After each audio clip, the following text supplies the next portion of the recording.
Bonjour à tous, nous sommes là pour vous proposer une série de conférences tous les dimanches qui s'appellent des webinars qui permettent à des personnes qui sont en Eretz Israël de vous présenter leur sujet pour que ça vous facilite le processus d'Alia. Donc ces webinars sont proposés par l'agence juive et le Misrad HaKlita au sein du projet Tzarfat Trila, qui est un projet qui a été mis en place en début d'année dernière pour faciliter l'Alia des francophones. Donc tous les dimanches, vous avez la possibilité d'assister à un webinar. Vous pouvez avoir la liste en vous rendant sur le site de l'agence juive, www.agencejuive.org. Donc aujourd'hui, le séminaire auquel vous allez assister est un séminaire sur la gestion du budget en Israël, qui est un sujet très important. C'est de ce sujet que peut dépendre votre réussite au niveau de l'Alia. Il y a certaines clés à savoir, donc je vous laisse en compagnie de Valérie Alphon. Et n'hésitez pas à aller consulter la liste des futurs webinaires. Merci Lisa. Bonjour à tous, je m'appelle Valérie Alphon, je suis conseillère en budget pour les familles et aussi les petites entreprises. Je suis aussi bénévole pour l'association Pas Anonyme, dans laquelle j'aide particulièrement les personnes, les femmes seules, divorcées, mères célibataires, etc. Alors là, un petit peu sur l'association Pas Anonyme, c'est une association qui a été fondée en 1997 par Auriel Ederberg. Pour la petite histoire, un jour, on lui a demandé d'aller voir une femme qui avait besoin d'argent, enfin qui était en situation économique et financière assez difficile. Donc il va la voir, il lui donne de l'argent, et puis bon, elle le remercie, et il part, et il revient un mois plus tard, et en fait, sa situation était la même. Alors il lui donne de l'argent, et puis il repart, et puis c'était le mois d'après aussi, et puis jusqu'à ce qu'il comprenne en fait que c'était parce que tout simplement, elle ne savait pas gérer son budget. Et il l'a aidé à gérer son budget, sa situation s'est améliorée, et il s'est dit, mais je crois que je vais faire une association, je vais créer une association qui va aider donc les personnes à gérer leur budget. Aujourd'hui, Pas Anonyme, c'est 6275 familles par an qui sont aidées par 2700 bénévoles. Il y a 269 conférences par an et 225 ateliers par an pour aider donc, les gens à gérer leur budget. Alors, un petit peu, je voudrais vous raconter un petit peu l'importance de cette conférence et aussi un petit peu mon parcours. Moi, j'ai fait mon Aliyah il y a à peu près 24 ans, après une maîtrise de gestion à l'université Paris-Dauphine.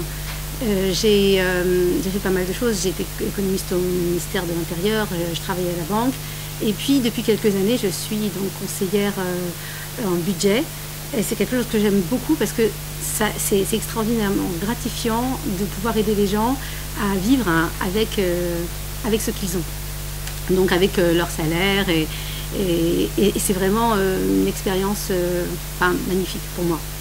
Vous savez, je rencontre des familles qui ont fait leur Aliyah après plusieurs années, et je me rends compte souvent qu'il y a eu des petits soucis, dans le sens où il y a une information qui n'est pas passée.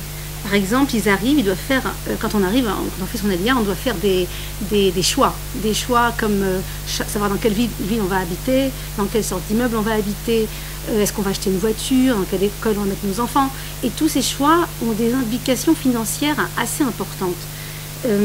En plus, parfois, les familles veulent reproduire un petit peu la vie qu'ils avaient en France dès le début. Et ça peut un petit peu bloquer. On verra ça un peu plus tard. Ensuite, on ne connaît pas la langue. On arrive, alors un truc très simple, on reçoit un relevé de compte, on reçoit un relevé de carte bleue, et on ne comprend pas. Et donc, on peut avoir, en France, on peut avoir très bien géré son budget, mais quand tout à coup vous recevez des papiers que vous ne pouvez pas comprendre, vous ne comprenez pas parce que c'est normal, au début vous n'avez pas la langue, c'est un petit problème, et c'est pour ça que je voudrais déjà faire passer pas mal d'infos pour que vous soyez préparés quand vous arrivez ici. Parce que moi j'ai toujours l'impression qu'en fait les gens, les Olim se prennent des coups. Ils sont là, ils se prennent des coups et ils se disent « Ah là là, c'est dur, c'est dur ». Mais en fait, si on est préparé en fait à l'avance, on ne se prend pas de coups. On sait exactement combien on doit payer pour telle ou telle chose, on sait ce qu'on doit faire, et donc c'est beaucoup plus simple, hein, et c'est vraiment très important de savoir comment gérer son budget avant de venir. Alors, je vais aujourd'hui, enfin on dit toujours Médas et Koach en hybride, l'information c'est une force. Aujourd'hui, je vais essayer de vous passer un maximum d'informations au sujet du budget en Israël. Alors d'abord, on dit que, enfin, il y a beaucoup de mythes autour de la vie en Israël. On dit que les salaires sont très bas, que la vie est très chère. Alors je vais remettre un petit peu les pendules à l'heure dans tout ce qui concerne ces sujets. Dans une première partie, je vais parler donc, des salaires, des revenus, des rentrées d'argent. Dans une deuxième partie, je parlerai des dépenses, poste budgétaire par poste budgétaire, que ce soit le logement, les charges, l'éducation, etc., etc. Dans une troisième partie, je vais vous parler des changements qu'il faudra effectuer, enfin qu'il est nécessaire d'effectuer quand on vit en Israël, tous les changements de mentalité, de priorité, et vous faire un petit peu connaître les pièges dans lesquels il est important de ne pas tomber. Voilà. Donc je vais commencer tout de suite avec les revenus, les rentrées d'argent. Alors déjà, quand vous arrivez, vous avez un panier d'intégration, donc vous recevez de l'argent pendant les 6 premiers mois de votre alia.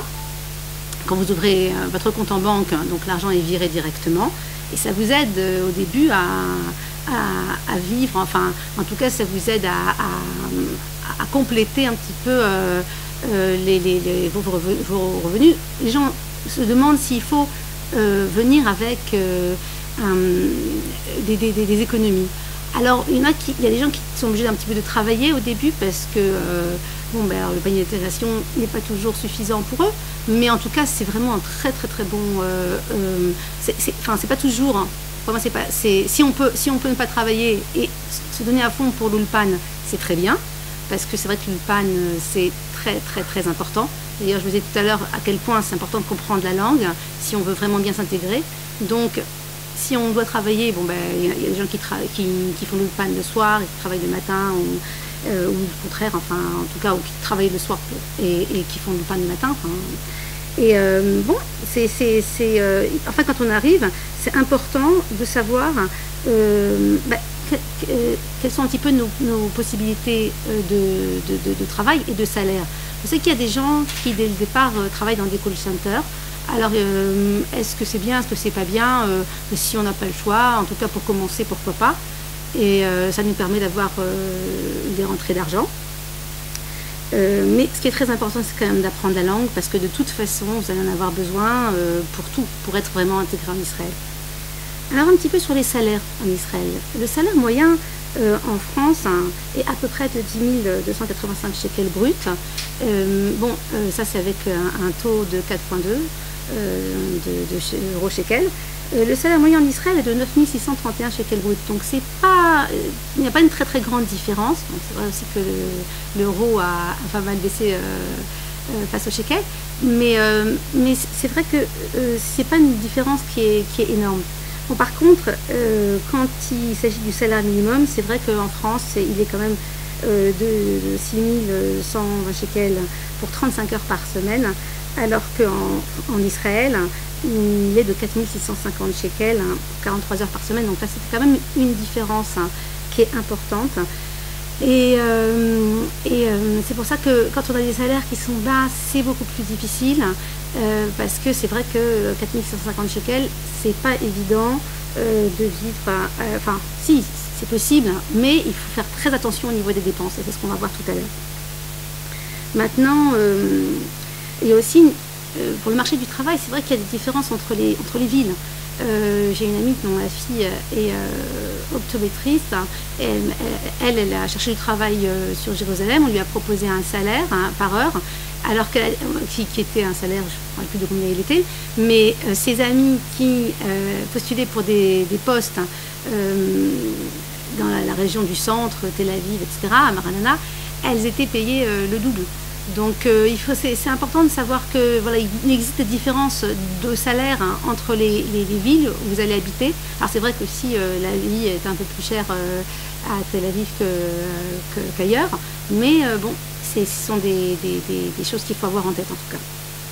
Ensuite, Ensuite, je voudrais aussi souligner une chose, c'est que très souvent, les Olim au départ ne gagnent pas beaucoup, pas vraiment parce que les salaires sont plus bas en Israël, mais souvent parce que le Olé ne parle pas la langue. Donc, il ne parle pas la langue, il n'a pas les réseaux qu'ont les Israéliens.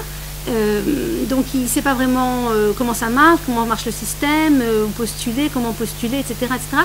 Donc, au début, il risque d'être payé moins que ce qu'il vaut, en fait. J'ai une amie qui avait commencé à 10 shekels de l'heure, enfin à l'époque, il y a assez longtemps, et au bout de quelques années, elle gagnait 80 shekels de l'heure. Pourquoi? Parce qu'elle avait changé de job, parce qu'elle avait commencé à parler très bien l'ivrite, parce que les gens la connaissaient, appréciaient son travail, etc. etc. Donc, quand elle est arrivée en Israël, elle ne parlait pas très bien l'hébreu, et donc on l'a payée en fonction. Et puis, dès qu'elle a pris de l'assurance et elle a fait ses preuves, et ben, tout de suite, le salaire a suivi. Donc, ça, c'est une chose. Si j'ai entendu parler de quelqu'un qui avait commencé au supermarché à mettre les étiquettes sur les prix, et puis qui a fini... en tout cas gérant de magasin du même magasin où il était. Donc en fait c'est vrai que on peut si on est sûr de ses compétences, on peut vraiment, je pense, arriver à gagner plus assez rapidement.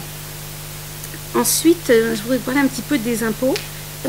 En tant qu'Olé Hadash, vous avez droit à des abattements les premières années en Israël, une réduction d'impôt pendant les 42 premiers mois suivant votre alia, les 18 premiers mois 3 points d'abattement, donc 654 shekels par mois, les 12 mois suivants 2 points, donc 436 shekels, et les 12 mois suivants 1 point, 218 shekels. Donc en fait ces chiffres, si vous avez donc, c'est pendant les 42 premiers mois, vous ne pouvez pas repousser, sauf si vous avez servi dans le Tsahal ou si vous avez suivi des études. Et dans ce cas-là, oui, il est possible de repousser ce bénéfice dans le temps. Là, je voudrais parler aussi un peu du Bitoach Leumi, la sécurité sociale. C'est par rapport à ce que vous gagnez, c'est un pourcentage. Si vous ne travaillez pas, vous devez payer 166 shekels par mois. Donc, et pour un étudiant, il faut le savoir, c'est 124 shekels. Donc, les étudiants aussi payent le Bitoach Leumi. Si vous ne travaillez pas, donc en tant que Olé, vous avez la sécurité sociale qui est gratuite pendant un an. Donc, ces 166 shekels, vous n'allez pas les payer pendant un an en tant que Olé, en fait, pendant la première année. C'est important à savoir parce que il faut, si après la première année vous ne travaillez pas toujours, eh bien vous devez payer les 166 shekels par mois. C'est important parce que c'est votre couverture sociale et de santé aussi. Donc en ce qui, enfin, ce que vous voyez, enfin, quand vous recevez votre bulletin de paye, donc vous voyez combien vous payez d'impôts, donc le Bitoach Leumi, donc on vous prélève. Et aussi donc la retraite, il y a une part qui est prélevée par vous-même, enfin vous cotisez, et une autre part qui est de la part de votre employeur. Maintenant, je voudrais parler un petit peu des jours de vacances. Si vous travaillez 5 jours par semaine, de la première à la 4e année, c'est 10 jours de vacances par an. Après 5 ans, c'est 12 jours. 6 ans, c'est 14 jours et c'est proportionnel si vous êtes à mi-temps, c'est-à-dire que si vous travaillez à mi-temps, c'est pas 10 jours de vacances par an que vous avez droit, c'est 5 jours de vacances, donc divisé par 2. En ce qui concerne les jours de maladie, c'est 1 jour et demi par mois. Le premier jour n'est pas payé, les deuxième et troisième jours sont payés à 50% et les autres, donc à 100%. C'est des choses qui sont importantes à savoir parce que je rencontre souvent des gens qui n'ont pas qui ne savent pas ces choses-là. C'est un système qui est différent, c'est pas le même système qu'en France. Il faut connaître le système. Je pense que c'est vraiment très important d'arriver, de savoir quels sont vos droits et comme ça, donc il n'y a pas de surprise, quoi. Vous savez, vous êtes informés. Alors, un droit, donc, peu de personnes connaissent, même les Israéliens d'ailleurs parfois ne savent pas qu'ils ont droit à cela, ça s'appelle la Havraha. La Havraha, après 1 an dans une entreprise, vous avez droit à, comme une prime, en général c'est pendant les vacances scolaires autour de juillet-août qu'on vous verse cette prime. Vous avez droit à 5 jours, donc en fait, chaque jour c'est 374 shekels. C'est une base qui a été donnée Donc la première année, enfin après un an dans une entreprise, vous avez droit à 5 jours, donc 5 fois 374. La deuxième et pour la deuxième et la troisième année, c'est 6 jours, donc 6 fois 374 shekels, c'est le montant de la prime. Et entre la quatrième et la 10e année, c'est 7 jours, donc fois 374 shekels qui vous sera versé. Alors j'ai rencontré des gens qui, au bout de 2-3 ans, ont appris qu'ils avaient droit à cet havra. On ne leur avait jamais versé l'havra. Pas toujours parce que les patrons ne sont pas honnêtes, c'est parce que parfois ils ne savent même pas. Et donc, bon, il faut juste leur dire. Et puis donc c'est rétroactif pendant 7 ans. Voilà, c'est bon à savoir en tout cas. Voilà, donc ce qui est important aussi, c'est que quand on négocie pour son salaire, c'est vraiment important de savoir si on parle en net ou en brut. Et puis essayez donc de vous vendre le mieux possible. En tout cas, je sais qu'il y a des conférences sur l'emploi et qui sont vraiment à voir et à écouter. Je sais qu'il y a aussi toutes sortes de formations et il y a aussi des bilans de compétences qui sont offerts par l'agence juive. Donc renseignez-vous parce que si vous êtes bien prêt avant de venir en Israël pour tout ce qui est emploi, c'est vraiment très important. Maintenant, je voudrais parler un petit peu du statut d'indépendant, si vous voulez devenir indépendant. Il y a pour les Olim de l'accompagnement, des conseils pour ceux qui veulent créer leur entreprise. C'est pris en charge par le Misrad Haklita. Il y a des plans et modèles de création d'entreprise, des conseils sur le potentiel de commercialisation, sur la stratégie, sur le réseau de publicité, des prêts, des ateliers sur la création d'entreprises, des mesures de soutien aux entreprises. Alors renseignez-vous auprès du Misrad Haklita.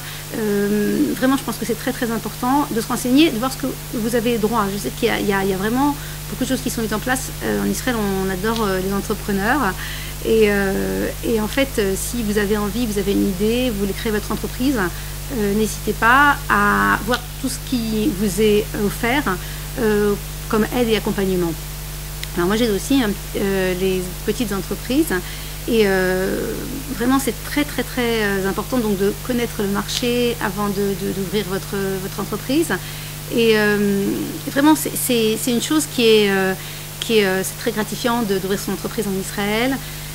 Et bon, il faut avoir un très bon expert comptable. Il faut, je ne vais pas vous donner des conseils parce que, si un ou deux. Il faut savoir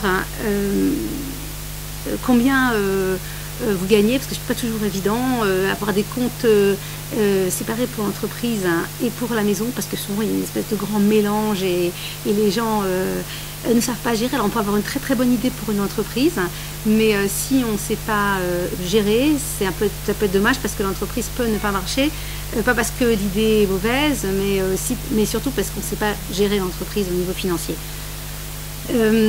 Voilà. Et maintenant, je voulais vous parler. Donc, si vous avez des questions, je voulais vous dire au début, vous pouvez les poser à la fin. J'hésiterai pas. N'hésitez pas, j'y répondrai. Voilà. Maintenant, je voulais parler un petit peu des. Oui, voilà. Et aussi une dernière chose. Si vous avez donc une bonne idée, attendez parfois un petit peu pour connaître un petit peu la mentalité et la réalité israélienne aussi. Essayez d'acquérir un maximum d'ivrite, un maximum d'hébreu, parce que ça va beaucoup vous aider quand vous allez ouvrir votre entreprise. Donc parfois il vaut mieux attendre un petit peu, au moins un an, parce que justement il va vous falloir connaître bien la réalité israélienne avant d'ouvrir votre entreprise. C'est un petit conseil. Voilà, maintenant je voudrais parler un petit peu des allocations familiales. Les allocations familiales, en ce moment, c'est 140 shekels par enfant et par mois. Ça risque d'augmenter à nouveau parce qu'en fait, les allocations, elles étaient plus élevées il y a quelques années. Le précédent gouvernement les a baissées. Là, il y a un nouveau gouvernement qui va bientôt entrer en fonction il parle de les réaugmenter à nouveau. Là, je ne sais pas, je ne peux pas vous donner de chiffres parce que c'est dans les journaux, mais bon, c'est pas encore voté. Mais voilà, donc en tout cas, sachez que c'est en ce moment, enfin en tout cas, voilà, le chiffre c'est 140 shekels par enfant et par mois, quel que soit le nombre d'enfants. Voilà, là c'était donc sur les revenus. Maintenant, je voudrais vous parler des dépenses. Alors déjà l'idée, c'est une fois qu'on sait combien on gagne, il va falloir vivre avec ce qu'on gagne. C'est-à-dire que si on gagne 12 000, ben, il va falloir vivre avec 12 000. Et si on gagne 14 000, il va falloir vivre avec 14 000. Et alors ça a l'air évident ce que je dis, hein, mais ça ne l'est pas toujours. Hein, et je vous expliquerai tout ça dans la troisième partie.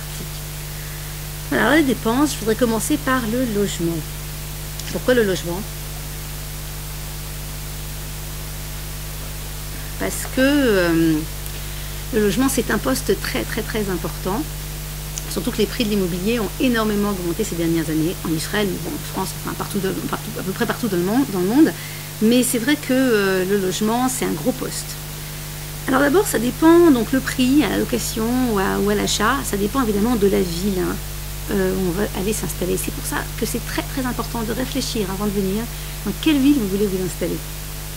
Les prix de Tel Aviv, hein, ça n'a rien à voir avec le reste d'Israël. D'ailleurs, en hébreu, on appelle ça, enfin, Tel Aviv, on appelle ça Medinat Tel Aviv, c'est-à-dire le pays Tel Aviv. C'est comme un pays à l'intérieur du pays, c'est assez intéressant.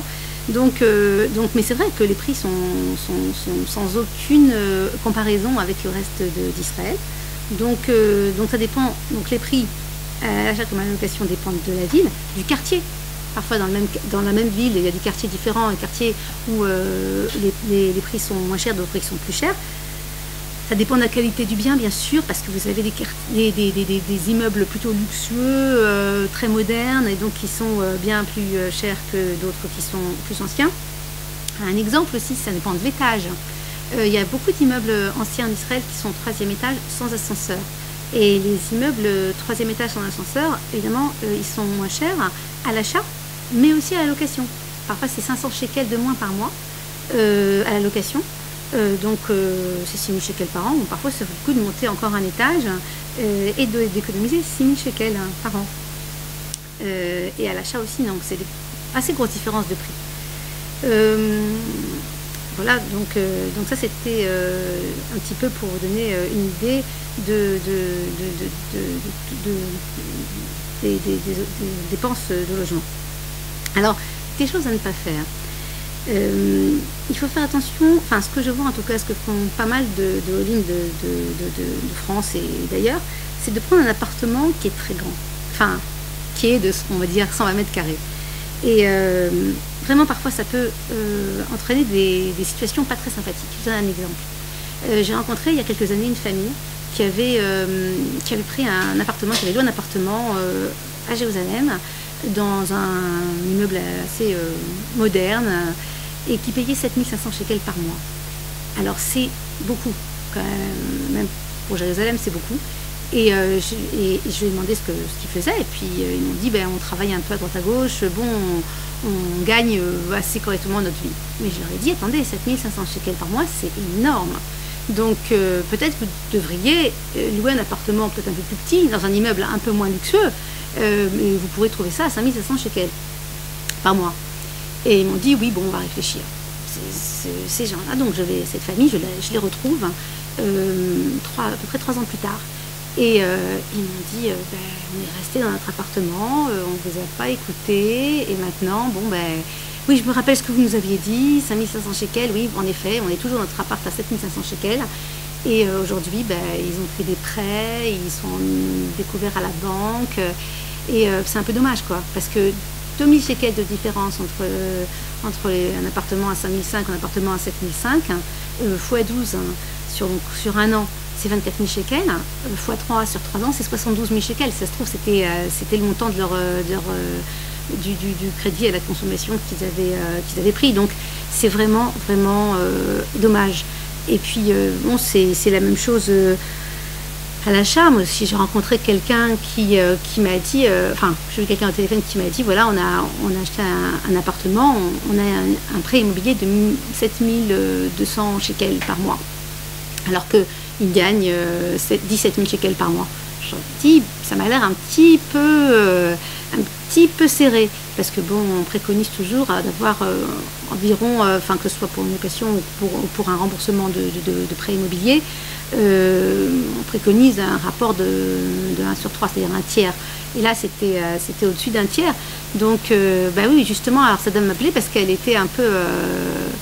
elle était à découvert, elle se demandait si elle ne devait pas prendre un prêt, etc. Je lui ai dit, déjà au départ, avec une dépense de 7 200 shekels, donc de prêt immobilier avec vos rentrées d'argent, c'est difficile, il y a certaines choses que vous ne pouvez pas faire. Donc c'est pour ça que je voudrais attirer votre attention sur le fait qu'il faut, dès le début, quand on prend un appartement, soit en location ou à l'achat, faire ses comptes avant. Une dernière petite histoire, j'ai vu un reportage à la télé, c'était un reportage sur la télé française sur une famille qui arrivait en Israël, à Netanya, et qui avait loué un appartement de 35 mètres carrés et qui payait 5 500 shekels par mois. Alors moi j'ai bondi, j'ai vu ça, je me suis dit c'est tellement dommage, parce que si dès le début on commence à prendre un appartement à des prix, on va dire relativement normaux, c'est déjà de l'argent qu'on ne va pas dépenser au-dessus de ce qu'on peut, c'est-à-dire. Donc il y a ce qu'on peut, il y a ce qu'on veut, il y a ce qu'on peut. Il faut savoir ce qu'on peut et travailler avec ça. Donc voilà, ça c'est ce qui concerne le logement. Je voulais aussi vous dire que pour les Olim, il existe une aide au logement si vous louez un appartement après la première année, donc renseignez-vous. Voilà. C'est important de savoir que si vous êtes en location, en tant qu'Olé Khadash, vous avez droit à une aide, renseignez-vous. Voilà, donc ça c'était sur location ou achat d'appartement. Maintenant je voudrais vous parler de l'Arnona. Alors l'Arnona, c'est les impôts locaux en fait.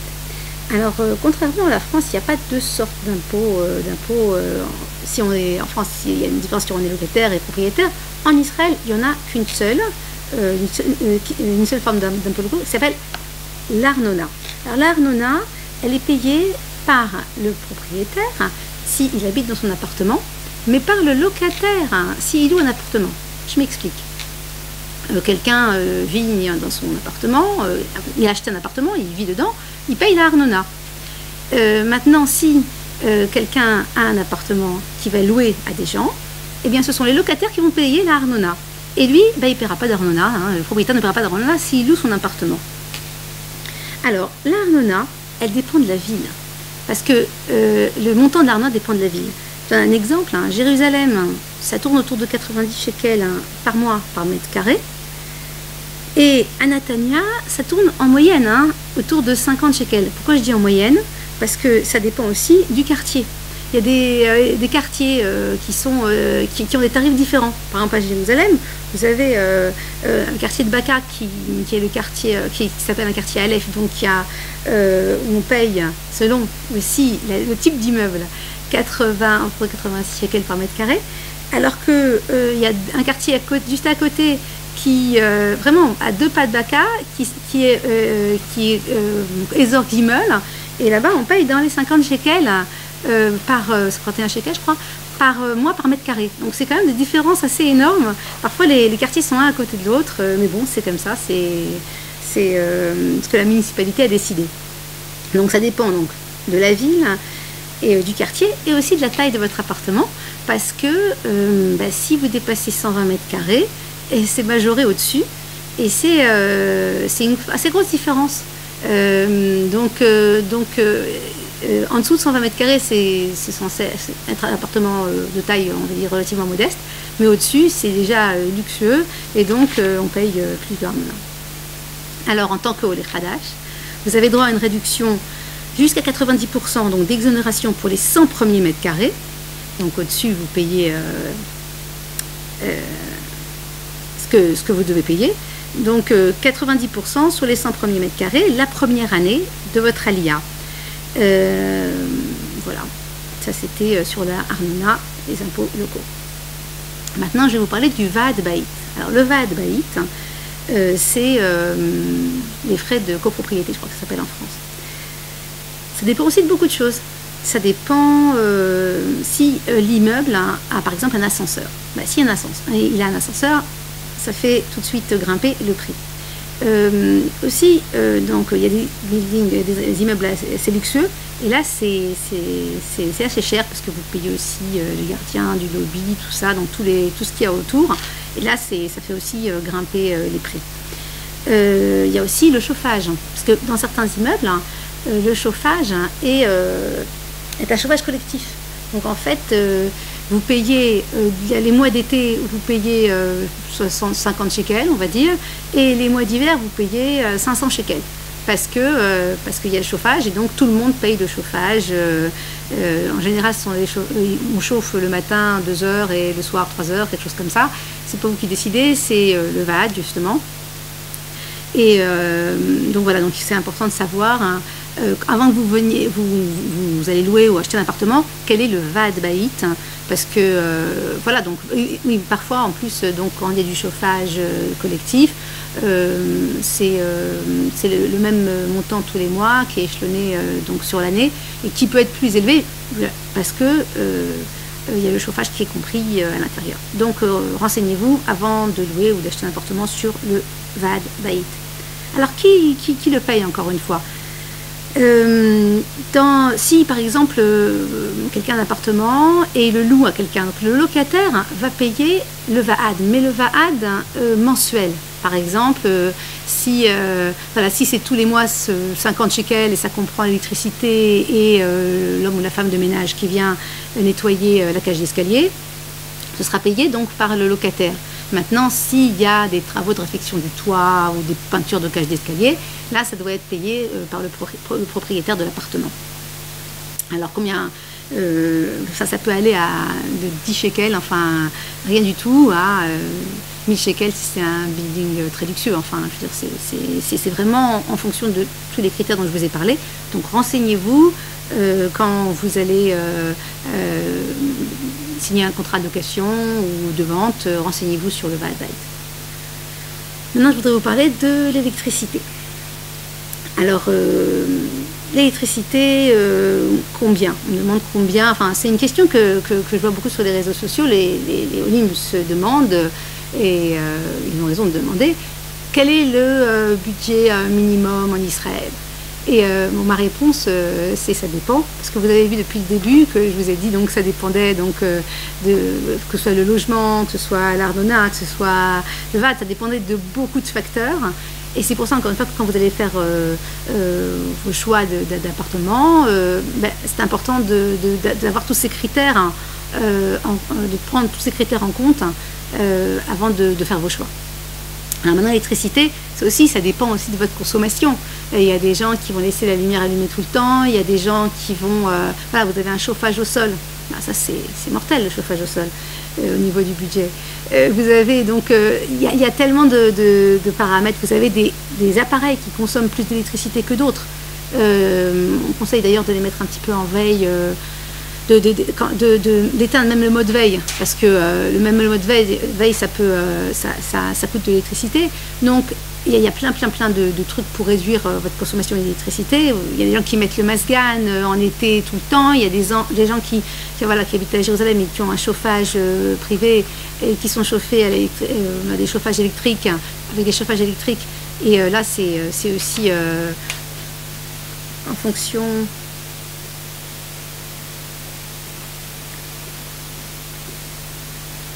Ah, ok. C'est aussi en fonction de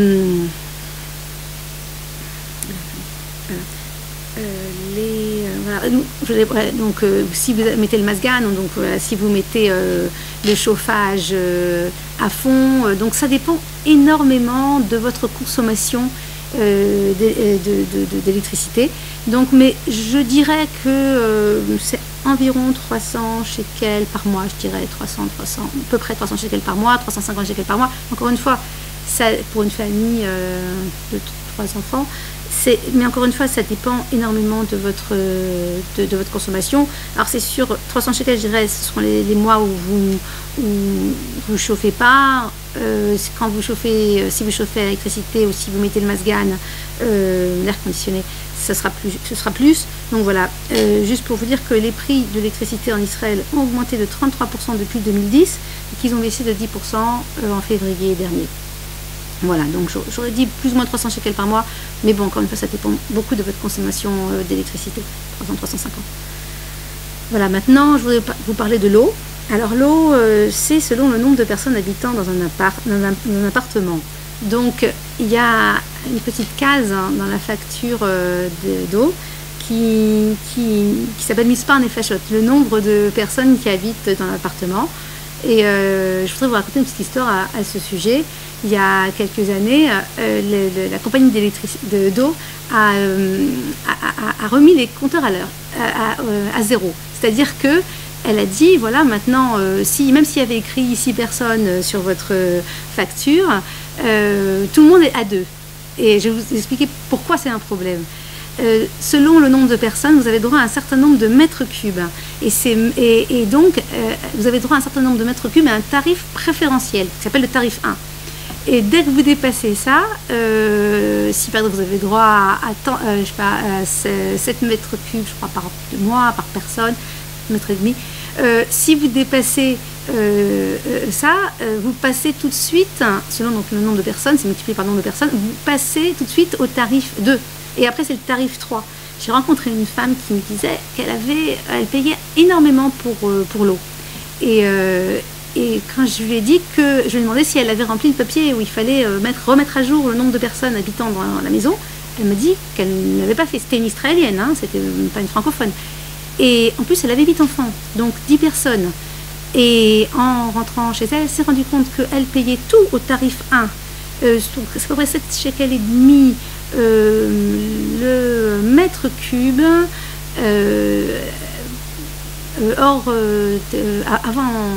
TVA, alors que, et le tarif 2 c'est 12 shekels et quelques, enfin je veux dire c'est une grosse différence. Elle payait des centaines de shekels de plus par mois parce qu'elle n'avait pas mis à jour le nombre de personnes qui habitaient dans l'appartement. Donc voilà, donc dès que vous avez un bébé par exemple, il faut envoyer le petit papier de la Théouda Zéhout que vous avez eu un bébé pour qu'il mette à jour le nombre de personnes qui habitent dans l'appartement et vous bénéficiez donc d'un tarif préférentiel pour l'eau. Voilà, c'est environ 150 shekels par mois, mais encore une fois, si vous prenez des bains ou des douches, enfin bon, voilà, si vous avez un lave-vaisselle ou des pas de lave-vaisselle, enfin, c'est pour ça que tous les chiffres que je dis sont des moyennes, parce que il y a tellement de paramètres que c'est très très difficile de vous donner un chiffre précis, parce que les gens, enfin, je peux vous donner un chiffre, mais vous allez me dire, ouais, c'est pas du tout ça, oui, parce que vous avez des habitudes de consommation qui sont complètement différentes d'une autre personne, donc voilà. Pour le gaz, il y a plusieurs systèmes. Hein. Il y a le système des bonbonnes où vous devez téléphoner. Donc, vous devez téléphoner chaque fois qu'elles sont vides, hein, et on vous amène de nouvelles bonbonnes. Où il y a un système où c'est avec des factures, hein, où vous recevez une facture de gaz. Alors, vérifiez un petit peu pour savoir combien payent les voisins, parce que parfois c'est pas toujours pareil. Donc ça vaut le coup de vérifier. Et aussi parfois, voilà. Donc ça c'était pour le gaz. Maintenant, pour le téléphone et Internet, alors ça c'est un sujet très très intéressant parce qu'il y a eu beaucoup de changements ces dernières années sur le marché des portables et donc les prix ont beaucoup baissé, ce qui est une bonne chose. Alors pour le téléphone portable,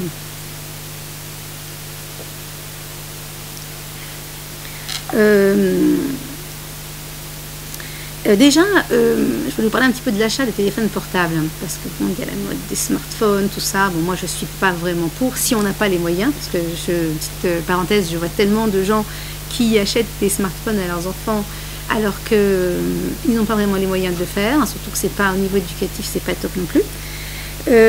Mais déjà, faites attention, si on vous propose un appareil, entre guillemets, gratuit, vous voyez, quand vous venez dans une entreprise de portable, enfin en tout cas un opérateur téléphonique portable, parfois on va vous proposer un téléphone gratuit et il n'est pas vraiment gratuit, c'est-à-dire enfin, il faut faire attention parce que il y a eu des cas comme ça où on a proposé des téléphones gratuits mais ils n'étaient pas du tout.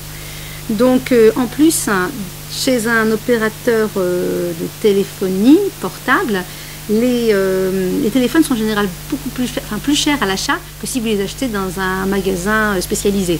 Donc il vaut mieux les acheter acheter votre portable dans un magasin spécialisé plutôt que chez un opérateur où ce sera en général plus cher. Il y a des packages, ça il faut le faire selon ses besoins. Je ne ferai pas de pub pour les différents opérateurs, mais il faut savoir que très souvent les packages sont à durée limitée pour 1 an. Donc notez sur un petit papier la date où vous avez commencé votre contrat. Par exemple le 1er mai. Donc vous savez que du 1er mai au 30 avril, vous allez avoir un package qui va coûter 50 shekels par mois, portable, enfin illimité et SMS, etc. Donc notez-le parce que un petit peu avant, rappelez la compagnie pour renégocier. Parce que si vous ne le faites pas, automatiquement ça va augmenter, puisque c'est écrit aussi sur le contrat. Donc voilà, donc ça c'est vraiment une chose très importante à faire, renégocier les contrats. C'est pareil avec Internet. Internet, oui, donc voilà, pour les packages, il y a un site qui s'appelle kamazé.co.il. Alors il est en hébreu, mais alors il est très très bien fait parce qu'on a la possibilité de regarder dans ce site toutes les offres. Donc de comparer, c'est un comparateur de prix. Donc n'hésitez pas à y aller, acheter un coup d'œil avant de prendre un contrat chez un opérateur parce que c'est très très très très important de bien négocier tout ça. Donc ensuite, je vais vous parler d'Internet. Voilà. Donc Internet, il y a la possibilité d'avoir donc il y a 2 choses. Il y a le SAPAC et le Tashtit. Le Tashtit, c'est l'infrastructure, c'est-à-dire les fils, les câbles, tout ça, et qui est plus ou moins entre 90 et 100 shekels par mois. Et vous avez le SAPAC, qui est l'opérateur, où il y a plusieurs entreprises donc, qui fournissent ce service. Ça va dans les 20-30 shekels par mois. Alors, il y a aussi une possibilité de faire ce qu'on appelle un bundle, c'est-à-dire de prendre une compagnie qui fait les deux, et en général, c'est moins cher. Ça peut vous coûter 100 shekels, quand on dit 100 shekels, je pense dans les 100 shekels, quand c'est combiné dans la même compagnie, donc renseignez-vous. Voilà. Ensuite, je voulais vous parler maintenant de l'alimentation. Alors encore un poste que j'affectionne particulièrement parce que pour une famille c'est un gros poste. Et il y a pas mal de changements à faire.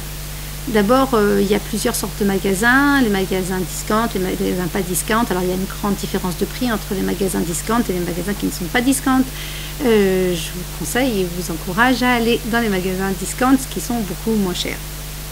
Ensuite, il y a des switches à faire, il y a des changements à faire. Je vous donne un exemple. Les marques auxquelles vous êtes habitués en France, je ne citerai pas de nom, mais je dirais qu'il y a des marques de pâtes qui sont, c'est le paquet bleu, qui sont à 1 euro et quelques en France, le paquet de 500 grammes.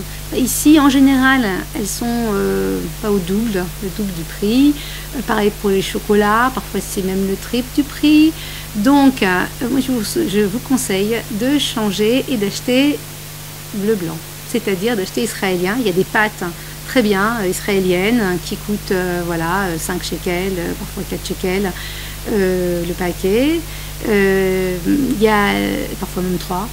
Il y a des chocolats israéliens très bien. J'achète le paquet de 6 à 17 shekels, chocolat noir.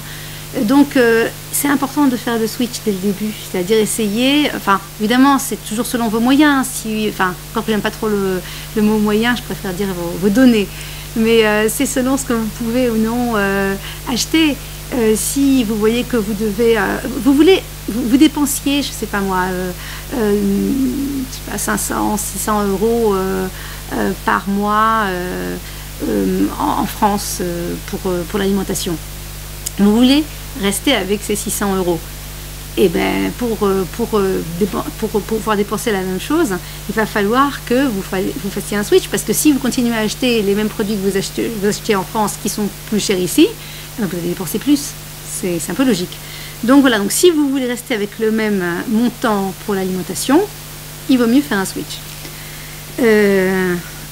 Mon rêve, c'est d'organiser des visites pour les Olim au super. Je suis très sérieuse, c'est-à-dire de faire une visite et de faire en fait, de voir tous les produits, de voir ce qui est Kedai, ce qui est pas Kedai. Apprenez vraiment ce mot Kedai, ça veut dire ça vaut le coup.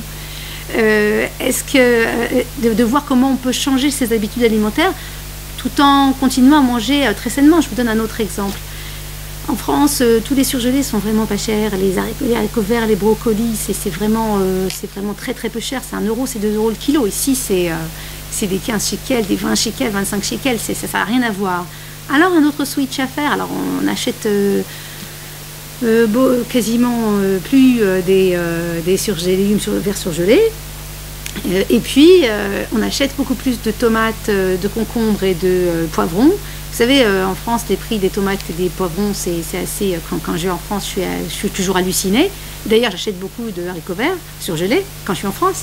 Mais c'est vrai que le prix ici des tomates, des concombres, des poivrons, c'est vraiment pour rien. Il y a quasiment... Enfin, ces derniers mois, moi, j'achetais les tomates à 1,90 shekel, pareil pour les concombres. Donc, les poivrons aussi, bon, c'est pas très très cher. Donc, je vous conseille aussi de faire un switch à ce niveau-là. Aussi, bon, il y a des petites choses à savoir sur les promotions, regarder les codes, quelle marque privilégier. Donc, voilà, donc l'idée, en tout cas pour faire un shopping, un premier shopping avec les Olim, pourquoi ce serait génial? Parce que une fois qu'on a fait ce shopping, on fera plus ou moins le même à chaque fois, puisqu'on achète toujours plus ou moins les mêmes choses, hein, et on pourra économiser des centaines de shekels. Une chose aussi qui est pas mal aussi à faire, je sais qu'il y a de plus en plus de gens qui le font, c'est de faire ses courses par internet. Alors c'est pas toujours possible partout en Israël, mais c'est vrai que ça peut beaucoup aider parce que en fait on n'est pas tenté, on se dit pas, on sait ce qu'on veut acheter, on achète ce qu'on veut acheter et puis c'est bon quoi. Même si c'est parfois un peu plus cher hein, que dans les magasins discount. Ça vaut le coup. Il y a des gens qui l'ont fait et qui m'ont dit qu'ils dépensaient moins, parce que c'est vrai que aussi peut-être qu'ils étaient tentés quand ils allaient au supermarché. Mais c'est vrai que si vous allez au supermarché, vous avez une liste hein, et vous vous y tenez, il n'y a pas de raison que vous dépensiez beaucoup. Donc voilà. On me demande souvent quelle est la moyenne. Alors c'est vraiment la question, comme disent les anglo-saxons, $1,000,000 question. Quelle est la moyenne par personne par mois pour l'alimentation en shekels? Alors je vais vous donner un chiffre. Mais encore une fois, c'est une moyenne. Pourquoi c'est une moyenne? Parce que ça dépend entre autres de l'âge des enfants. C'est sûr qu'un enfant de 3 ans qui n'a plus de couches et plus besoin de couches et a plus besoin de maternat, ça c'est le lait pour les enfants, pour les bébés. Un enfant de 3 ans, ça ne mange pas comme un ado de 15 ans. Donc je vais vous donner une moyenne. Ça dépend aussi si vous êtes invité Shabbat, si vous invitez Shabbat. Ça dépend énormément de choses, donc de facteurs. Mais je dirais que 600 shekels, 650 shekels par mois et par personne, c'est une moyenne que je pense qu'on peut tenir sans trop de problèmes. On peut même moins. Mais je pense que 600 shekels, c'est bon. D'ailleurs, quand les gens viennent me voir hein, et que je vois leurs dépenses en alimentation, je multiplie par 600 par le nombre de personnes qui habitent dans la maison et c'est un bon moyen pour savoir s'il y a un gros dépassement. En général, il y a un petit souci que je dois trouver, que je trouve. Voilà. Donc ça c'était sur l'alimentation. Maintenant je voudrais vous parler de l'éducation. Alors, les dépenses pour l'éducation, d'abord, pour les petits, il y a ce qui s'appelle le Mahon. Alors, on peut avoir des réductions. Donc ça, ce sont des choses très importantes parce que l'éducation, il y a pas mal de réductions. Il faut savoir si vous y avez droit. Il y a des sites. Il faut se renseigner. C'est très, très, très important parce que c'est vraiment dommage. Si vous avez droit à des réductions, pourquoi ne pas les demander ? Donc voilà, surtout si vous ne gagnez pas beaucoup au début, donc, parce que les réductions sont en fonction de vos revenus. Donc vraiment, n'hésitez pas à demander, à faire les démarches, à vous renseigner. Ensuite, les GANIM, c'est-à-dire l'école maternelle, c'est depuis peu gratuit dès l'âge de 3 ans. Mais par contre, comme ça finit à 1h30, parfois, donc si on travaille un peu plus qu'un mi-temps, il faut payer le saron, ça peut être cher. Donc encore une fois, voyez, faites votre chicoule, comme on dit en ivrite. Ensuite, l'école. Alors l'école, de toute façon, elle peut être privée ou non, mais c'est sûr que même si elle est privée, elle ne sera pas en général aussi chère que l'école privée juive en France. Donc voilà, l'école publique, elle peut être aussi un petit peu, enfin on peut payer un petit peu même si c'est public, parce que encore une fois ça dépend des écoles. Il y a des écoles où on vous demandera 100 shekels par mois, il y en a d'autres où on vous demandera c'est jusqu'à à peu près 400 shekels par mois, donc ça dépend des écoles. Donc c'est pour ça qu'il faut se renseigner avant de mettre son enfant à l'école, de savoir combien vous devez payer. Il y a des fois où on va vous demander uniquement pour l'étude et les excursions. Donc ça dépend des écoles, encore une fois, donc renseignez-vous avant d'inscrire votre enfant à l'école. Voilà, donc là il y a aussi les lycées, ce qui coûte beaucoup en Israël, ce sont les lycées Torani, donc les lycées religieux. Pour les gens que ça intéresse, ça peut aller jusqu'à peu près 14 000 shekels par an dans les classes élevées. Donc c'est ce qu'on appelle les yeshiva tichonit. Enfin, je ne sais pas si ça vous dit quelque chose, mais en tout cas, voilà. Donc c'est pour vous. Mais c'est vraiment en général le maximum, parce que bon, les écoles publiques entre guillemets normales, c'est pas du tout ces chiffres-là. Donc voilà. Alors maintenant, je voudrais vous parler des aides pour les Olim en ce qui concerne l'éducation. À quoi vous avez droit? Vous avez droit à des cours pour les élèves Olim qui sont en général jusqu'à 6 heures hebdomadaires. Ce sont des cours qui sont destinés à améliorer le niveau d'hébreu des élèves immigrants. Donc c'est important quand vous arrivez dans une école de voir si votre élève comment votre élève pourra bénéficier donc, de ces heures où il pourra améliorer son hébreu. C'est très très important quand vous avez des enfants quand vous faites votre alia et vos enfants sont scolarisés à l'école, c'est sûr que c'est très très important. Une petite parenthèse, pour vous comme pour eux, c'est très très, enfin moi je suis pour le côté ludique, essayer d'aider les enfants donc à améliorer leur hébreu. C'est très très très bien de leur faire lire des BD, enfin de faire ça d'une manière très sympa, écouter de la musique, des chansons en hébreu, même pour vous. Ça aide énormément pour l'apprentissage de l'hébreu, et je répéterai jamais assez, pour une alia réussie, l'hébreu c'est vraiment très très très important. Donc voilà, donc aussi il y a une allocation éducation. Les Olim qui ont des difficultés à payer les frais de scolarité de leur enfant ont droit à une aide qui couvre partiellement ses frais. Donc cette allocation est destinée à l'achat du matériel et de manuels scolaires, donc et au paiement donc du panier culturel dont je parlais tout à l'heure, les excursions, tout ça. Donc pour plus d'informations, il faudrait que vous vous adressiez au département de réclamation du ministère de l'Éducation. Voilà. Alors nous, je vous ai parlé un petit peu des chougim. Vous savez, les chougim, c'est les activités extrascolaires. Alors, est-ce que les enfants en ont vraiment besoin? Surtout que souvent, ça coûte à peu près 150 shekels par mois. Même si vous allez au matnas, qui est l'équivalent ça s'appelait avant les MJC, je crois que ça s'appelle plus comme ça en France aujourd'hui, mais enfin, donc le matnas, c'est le centre culturel des quartiers, et c'est souvent entre 100 et 150 shekels par mois, donc les chougim. Alors il faut voir, moi j'ai ma petite idée sur les chougim, je ne sais pas si c'est toujours une bonne chose de faire aux enfants des chougim, enfin en tout cas je ne pense pas que c'est une obligation. Et parfois, j'ai parlé à des profs de danse, des profs de piano qui me disaient qu'elles voyaient les mères en train de pousser les enfants, que les enfants n'avaient pas trop envie non plus de faire le choug. Alors évidemment, Aujourd'hui, on donne souvent aux enfants des smartphones et on dit ah oui, il faut une fois qu'il a le smartphone et qu'il est complètement devenu complètement zombie avec le smartphone ou l'ordinateur, on se dit ah, il faut absolument lui offrir une activité extrascolaire pour le sortir du smartphone. Alors ma question c'est pourquoi on leur donne un smartphone, c'est après non seulement on a payé le smartphone, mais en plus il va falloir qu'on paye qu'on fasse un roug pour essayer de le décoller du smartphone. Bon.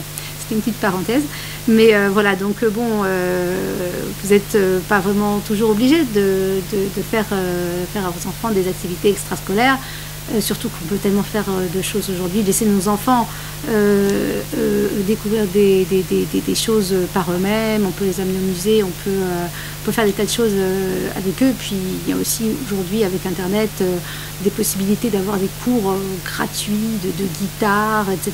Donc c'est bon, c'est à voir. Maintenant, je voudrais vous parler des cours particuliers parce que j'ai rencontré pas mal de familles, des familles francophones qui donnaient des cours particuliers à leurs enfants. Alors, si on en a besoin, je sais qu'il y a aussi des choses qui sont prises en charge par le MISRAD Alia, Akita, donc renseignez-vous aussi quand vous arrivez, parce que vous avez droit à des prix préférentiels pour tout ce qui est cours particuliers, première année, etc. Donc renseignez-vous. Mais c'est vrai que j'ai rencontré au moins 2 familles où les parents avaient donné des cours particuliers à leurs enfants, mais ils continuaient à leur donner des cours particuliers. C'est-à-dire 3 ans après l'ALIA, 4 ans après l'ALIA, on continue toujours à donner des cours particuliers. Et le problème, c'est que c'était devenu un petit peu des béquilles pour les enfants. Alors, les enfants ne faisaient même plus l'effort d'écouter en cours parce que ils savaient bien qu'on allait leur mâcher le travail et que donc ils n'avaient même pas intérêt en fait à écouter, puisque de toute façon à la maison on allait reprendre le cours depuis le début, ils allaient avoir un cours particulier. Donc chez ces familles, moi je leur ai conseillé peut-être d'arrêter, et puis les 2 ont arrêté, elles m'ont dit en effet, enfin nos enfants sont mis à travailler. Donc voilà, donc parfois ça peut être un petit peu un piège. Alors c'est vrai qu'au début parfois c'est vrai, il peut y avoir un réel besoin et il ne faut pas hésiter, mais il ne faut pas non plus après que ces cours deviennent des béquilles pour les enfants. Voilà. Maintenant je voudrais vous parler des transports.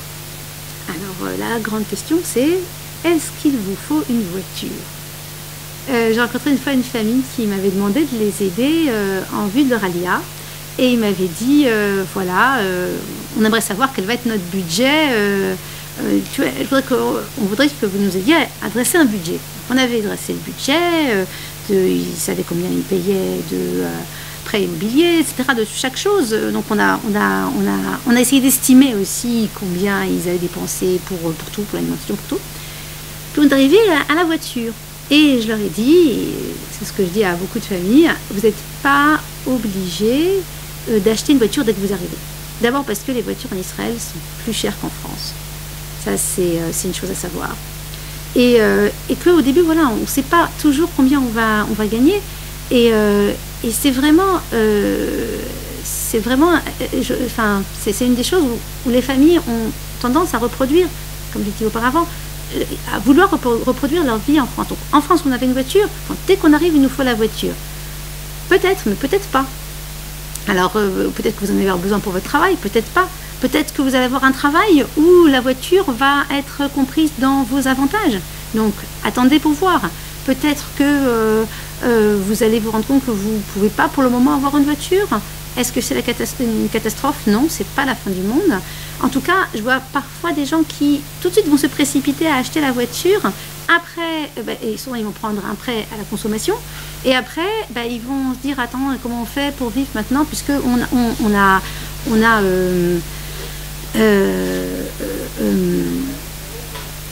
sait... en fait, on a pris des prêts, et est-ce qu'on va pouvoir vraiment vivre avec qu'on prend en fait tous les paramètres. Donc voilà, donc je voulais vous dire que les locations de voitures sont aussi très chères. Donc voilà, donc la question c'est ce qu'on en a besoin pour le travail. Et en plus les voitures neuves dès la première année perdent à peu près 20% de leur valeur. Vous avez acheté une voiture 100 000 shekels, à la fin de la première année, elle vaut déjà plus de 80 000 shekels. Donc, vous avez perdu 20 000 shekels en gros, quoi.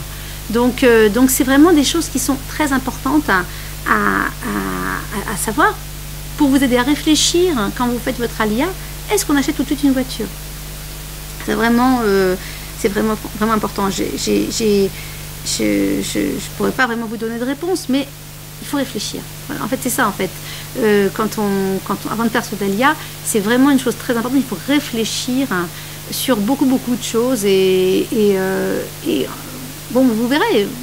Je ne peux pas vous apporter de réponse. Il n'y a que vous qui pouvez apporter une réponse sur ce que vous voulez faire quand vous arrivez en Israël, mais il faut savoir donc que les prix des voitures sont assez chers. Ensuite, je voudrais vous parler de l'assurance des voitures. On me demande toujours quel est le prix moyen, etc. Alors je peux vous donner une moyenne, mais encore une fois, ce n'est qu'une moyenne. Parce que parfois on donne des prix en moyenne et puis on vous dit mais non, moi je paye beaucoup moins, ou je paye beaucoup plus. Donc ça dépend. Faut pas oublier que l'assurance, ça dépend du type de véhicule, de son âge, de l'âge du conducteur. Enfin, ça dépend d'énormément de critères. Donc de la cylindrée de la voiture, de l'historique des infractions, donc c'est clair que je ne peux pas vous donner de chiffres précis, mais en général c'est l'assurance obligatoire, donc elle est environ 2200 shekels, elle couvre que les dommages corporels, et l'assurance tout risque qui inclut l'assurance routière et couvre aussi les dommages matériels causés à ces assurés, elle est de 3500 shekels environ, quoi. Donc voilà, donc mais c'est environ. Donc voilà, n'oubliez pas ça. Mais c'est un petit peu un ordre de grandeur. Donc il y a une information importante aussi, c'est que vous pouvez contracter l'assurance obligatoire auprès d'un assureur et auprès d'un autre assureur l'assurance touriste. Donc c'est pas, donc vous n'êtes pas obligé de rester chez le même assureur. Vous pouvez aussi comparer les prix, c'est très important pour les assurances, que ce soit l'assurance pour la voiture ou pour le logement. Très important de comparer les prix. En ce qui concerne les assurances pour les voitures, il y a un site qui s'appelle wobi.co.il. Et donc voilà, donc c'est important de savoir qu'il y a une possibilité aussi de comparer les prix des assurances. Voilà. Pour l'essence, il y a un site aussi qui s'appelle Full Tank et qui vous permet de voir combien ça coûte. Il y a deux prix. Il y a le prix, vous savez, si vous demandez à un pompiste de faire le plein, ça coûte plus cher que si vous le faites vous-même. Alors faites-le vous-même. Voilà. Et donc voilà, maintenant je voudrais parler un petit peu des assurances logement. Alors là aussi, donc, je vous ai dit comparer, c'est très important. Quand vous prenez un prêt immobilier, vous allez prendre une assurance pour les murs, une assurance vie. Donc parfois, donc je l'ai vu, hein, on paye deux fois. On paye par exemple, donc quand on a pris le prêt immobilier, on paye une assurance pour les murs, et puis quand vous allez voir votre assureur et vous voulez assurer votre logement pour par exemple pour le vol ou des dégâts autres, eh bien vous reprenez à nouveau une assurance pour les murs, et donc vous payez deux fois. Donc il faut faire attention de ne payer en fait qu'une seule fois cette assurance. Maintenant, pour tout ce qui est assurance, voilà, même chose, assurance santé, il faut voir, vous avez la possibilité en plus donc de ce qui est fourni par quand vous payez donc votre bitoire Leumi, vous avez droit donc à une couverture santé que tout le monde a, mais vous pouvez aussi payer pour une mutuelle auprès de votre compatrolim, de votre caisse de maladie, et donc là aussi vérifier ce qui est important pour vous, parce que pour les assurances, c'est vous qui voyez jusqu'à quel niveau vous voulez être assuré. Donc voilà. Maintenant, tout ce qui concerne les vêtements, les loisirs, les vacances, tout ça, voilà, en fait l'idée c'est de d'abord savoir combien nous coûtent les choses les plus nécessaires, donc les dépenses nécessaires et obligées, comme on a vu les charges, le logement, l'alimentation, l'éducation, la santé. Et puis après, on voit ce qui nous reste pour les vacances, tout ça. Vous savez, il y a plein de gens qui ont fait leur alia et puis qui au début dépensaient pas mal pour tout ça. Et puis si, bon, comme au début, justement, ils avaient un budget un peu serré, et ils partent en camping, etc. Je connais des gens qui après ont commencé à gagner mieux, mais continuent à partir en camping parce que le camping, c'était génial, etc. Donc en fait, c'est ce que je vais aborder maintenant. C'est sur les changements donc, de mentalité, sur un petit peu le système israélien, et les changements de mentalité qu'il faut parfois faire pour bien s'intégrer. Le budget, c'est les vases communicants. Donc, ce que vous ne dépensez pas dans un poste budgétaire, vous le pouvez le dépenser dans un autre. Donc, voilà. Alors, voilà. Donc, je voulais vous parler un petit peu du système israélien. Ce qui fait parfois tomber les francophones et les autres. C'est souvent les tashlumim, les alvaot. Je vais vous traduire tout ça. Tashlumim, ce sont les paiements en mensualité, et les alvaot, les crédits à la consommation. Alors pourquoi je vous parle de ça? Parce que 54% des Israéliens vivent à découvert. Alors on entend ça, 54%, c'est quand même beaucoup, c'est plus de la moitié. C'est assez énorme comme chiffre. Mais il y a une raison derrière ça. Alors c'est pas uniquement parce que c'est pas vraiment parce que la vie est plus chère ou qu'on gagne moins. Moi je suis pas persuadée de ça. Je pense que il y a les banques, les institutions financières. Je ne donnerai pas de nom. Certaines banques et certaines institutions financières qui vont vous proposer d'être à découvert. Alors je connais quelqu'un qui m'a dit, voilà, on m'a proposé 10 000 de découvert.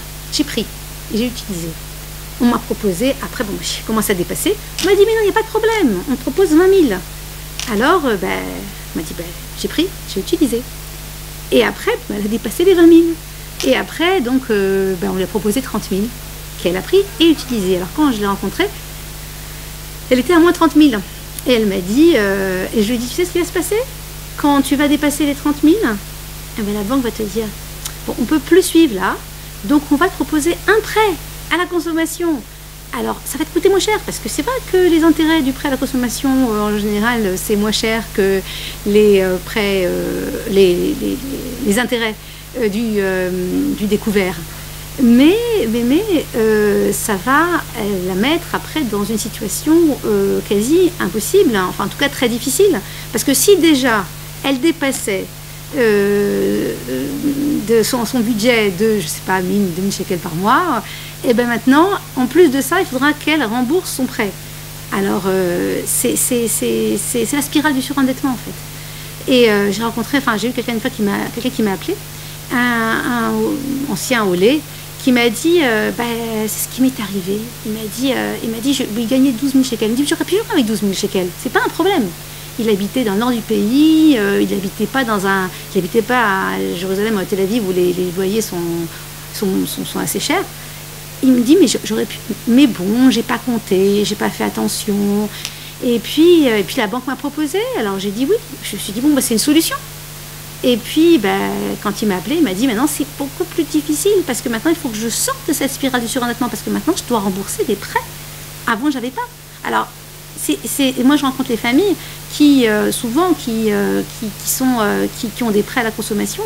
C'est beaucoup plus difficile de les aider à sortir de ça que d'apprendre dès le départ à gérer ce qu'on a. Donc c'est très très important cette idée de vivre avec ce qu'on a. Je pense que c'est fondamental. C'est fondamental ici, c'est fondamental partout, c'est fondamental où qu'on habite. Mais c'est vrai qu'ici, le système est tel que, oui, on va vous proposer des prêts de toutes sortes, des découvertes de toutes sortes. Et je pense que c'est vraiment une des raisons une raison majeure pour laquelle les Israéliens sont à découvert quasiment tout le temps. Voilà. Donc aussi les tashlumim, vous savez, Vous allez au supermarché, on vous demande si vous voulez payer en mensualité, alors que c'est complètement effarant, parce que si vous avez acheté aujourd'hui quelque chose à manger, vous allez le manger, vous allez retourner la semaine prochaine, vous allez commencer à payer ce que vous avez acheté la semaine dernière le mois prochain, mais la semaine prochaine aussi, vous allez revenir au supermarché, vous allez encore acheter quelque chose, vous allez aussi le mettre le mois d'après. Donc en fait, vous êtes tout le temps en train de payer des choses que vous avez consommées avant. C'est les gens que j'ai rencontré une femme qui avait 37 mensualités différentes, c'est-à-dire que partout où elle allait, elle disait mettez-moi en tachloumim. Eh ben, je vous assurais que c'était un cauchemar parce qu'elle s'en sortait jamais, parce qu'en fait elle vivait à crédit tout le temps, parce que tachloum c'est en fait une sorte de crédit, c'est reporter un achat, enfin le paiement de l'achat. Donc vous avez acheté, ben, c'est pas grave, je paierai dans un mois, mais dans un mois votre situation sera la même. Donc la seule raison pour laquelle ça vaut le coup, on n'a pas vraiment le choix souvent de payer en mensualité, c'est quand on achète, je sais pas, une machine à laver ou un frigo enfin des appareils qui coûtent des milliers de shekels. On n'a pas les milliers de shekels sur le compte. Bon, c'est une fois tous les 50 du mois. C'est pas tous les jours qu'on achète un appareil électroménager. Donc, oui, bon, vous n'avez pas l'argent, c'est pas grave. Vous payez, vous mettez en tachloumim 12 mois, et puis, sur 12 mois, et puis, bon, vous payez tous les mois quelques centaines de shekels, et puis c'est bon. Mais sinon, c'est à proscrire. Surtout, faites pas de mensualité, parce que c'est aussi une forme de crédit, en fait. Et j'étais heureuse de voir que cette femme que j'avais aidée avec ses 37 mensualités, elle s'en est sortie, elle a complètement changé, et vraiment, ça a été une grande transformation pour elle. En tout cas, elle se sentait tellement mieux après. Voilà, donc c'est vraiment ça l'indépendance financière. Voilà, donc d'après moi, maîtriser ses finances, c'est maîtriser sa vie. Quand on arrive en Israël, je dis, souvent je vois des familles qui n'étaient pas à découvert en France, par exemple, et puis qui arrivent ici, qui sont à découvert. Alors parfois, c'est uniquement parce qu'elles ne comprennent pas ce qu'elles reçoivent, elles sont complètement dépassées, et elles n'arrivent pas à gérer, tout simplement. Donc, et aussi, donc, pour toutes les raisons que j'ai données auparavant, c'est-à-dire parce que souvent elles dépensent un petit peu comme si elles étaient en France. Elles n'ont pas encore fait les switches au niveau d'alimentation, au niveau du logement, des choses comme ça. Donc c'est vraiment dommage. C'est vraiment dommage parce que venir en Israël, c'est changer complètement de paradigme, changer de mentalité. La première chose, c'est il vaut mieux ne pas penser en euros. Vous arrivez ici, même si vous continuez à travailler un petit peu en France, vous touchez des euros, même si vous avez une retraite en euros, convertissez votre retraite ou votre salaire français en shekels immédiatement. Parce que tout ce que vous allez payer ici, ça va être en shekels. Donc, il faut absolument convertir en shekels, donc oubliez les euros, dès que vous arrivez ici. Parce que ce sont les touristes en général qui convertissent, parce qu'ils ont encore donc leur monnaie dans la tête. Mais quand vous avez fait votre aliyah, c'est terminé. Réfléchissez en shekels. Ensuite, il vaut mieux ne pas comparer. Alors, cette semaine, quand j'ai dit que j'allais venir faire une conférence ici, et puis, si tu veux, dans 2 semaines, je serai à Paris au salon de l'Aliyah, au salon Vianney, le 17 mai, pour donner une conférence sur le budget. Quand j'ai dit ça à des amis qui sont au LIM depuis à peu près 3-4 ans, j'aurais dit, je vais dire aux gens qu'il vaut mieux pas comparer. Et ils m'ont dit, mon mari me dit, bien sûr, il ne faut pas comparer. Et puis sa femme me dit, ah mais de toute façon on compare toujours, on ne peut pas s'empêcher de comparer. C'était très intéressant parce que ça a suivi une discussion entre les deux. Et je pense que bon, c'est vrai que c'est difficile de ne pas comparer. Je pense qu'il faut ne pas comparer. Et c'est une nouvelle vie, c'est une aventure. Venir en Israël, c'est quelque chose c'est un privilège.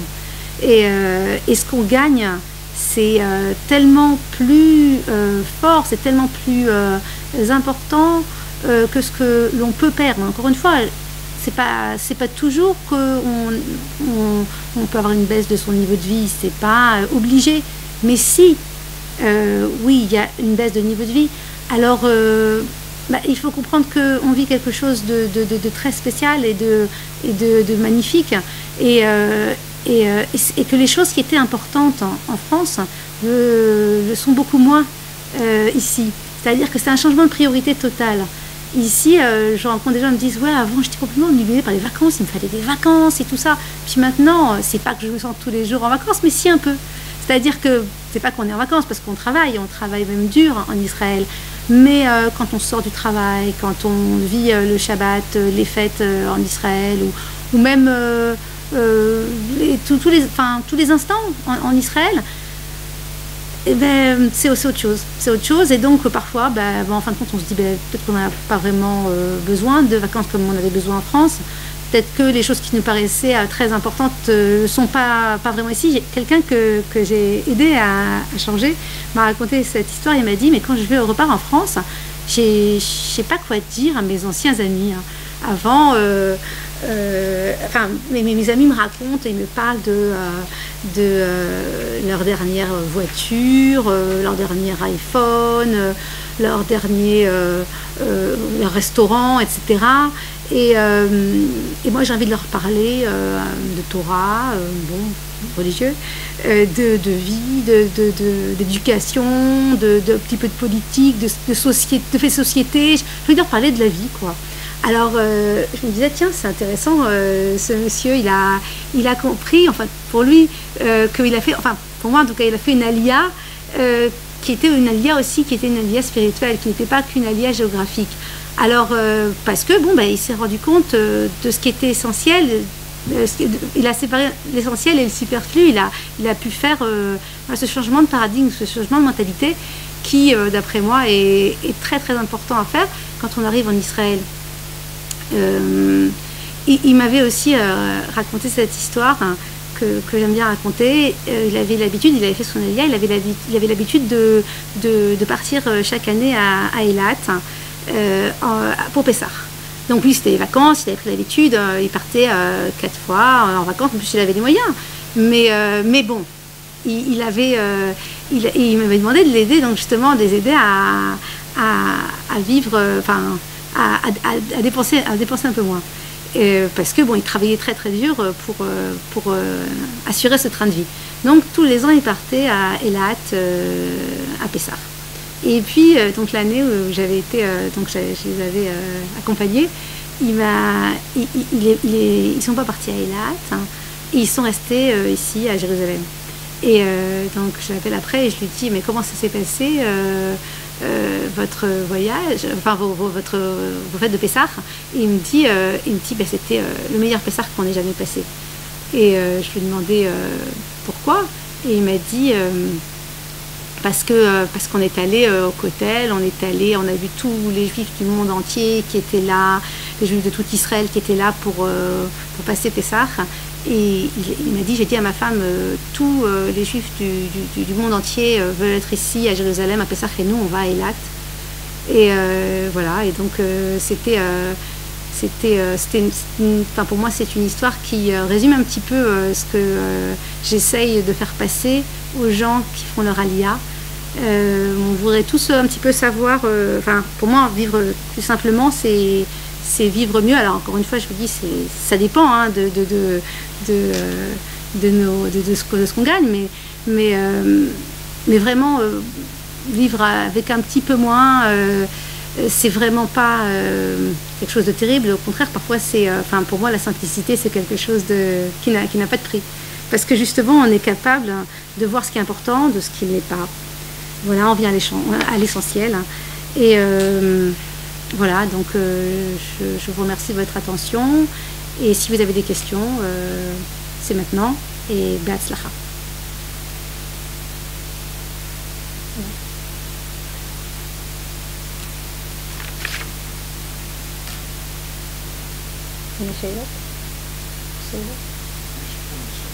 Ah, ok, Rakshina. Alors, un instant, parce qu'il y a une question, mais il faut que je...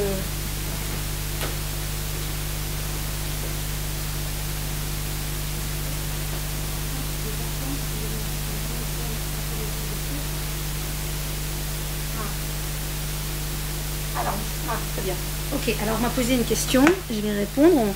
C'est sur les vacances. On m'a demandé si c'était 10 jours. Hein, est-ce que ça comprenait les jours de fête? Alors ça comprend les jours, ça comprend pas les jours de fête comme Yom Tov. Par exemple, voilà, les jours de Yom Tov, c'est pas compris. Donc les jours de Yom Tov sont donnés, sont des jours fériés en fait. Hein. Donc s'il y a, mais bon, Sukkot, Pessah, c'est un jour ici. Donc si Pessah ou Sukkot c'est lundi, ça compte pas comme un jour de fête, comme un jour de vacances.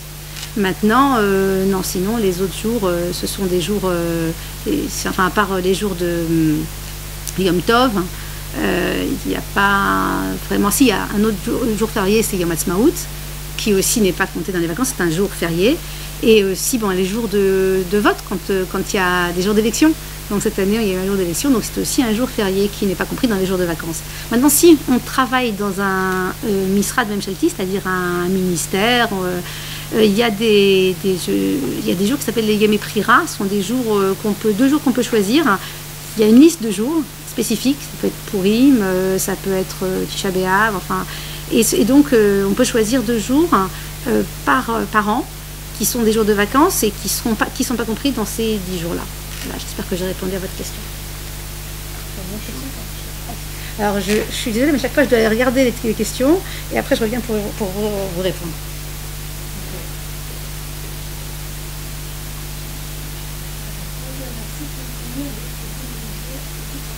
Ok. Non, parce que je viens de faire 4 minutes. Alors, je voudrais répondre à la question, est-ce qu'il y a il est possible d'obtenir un crédit immobilier à taux fixe en Israël? Oui. Oui. Et en plus, en ce moment, les taux d'intérêt sont tellement bas qu'il vaut mieux prendre les intérêts à taux fixe. C'est recommandé, donc tout à fait. Et même avant, quand il y avait... Alors, ils sont un petit peu plus chers que les taux variables, hein, mais c'est clair que ça vaut le coup parce qu'ils sont très bas. Et si un jour les taux remontent, on ne peut pas savoir ce qu'il y aura dans 20 ou 25 ans, on risque, quand on a pris un taux variable, on risque d'avoir de sérieuses déconvenues. Donc oui, tout à fait, et ça existe, et je vous conseille de les prendre... tant qu'ils sont si peu chers. Les taux d'intérêt sont très peu élevés en ce moment.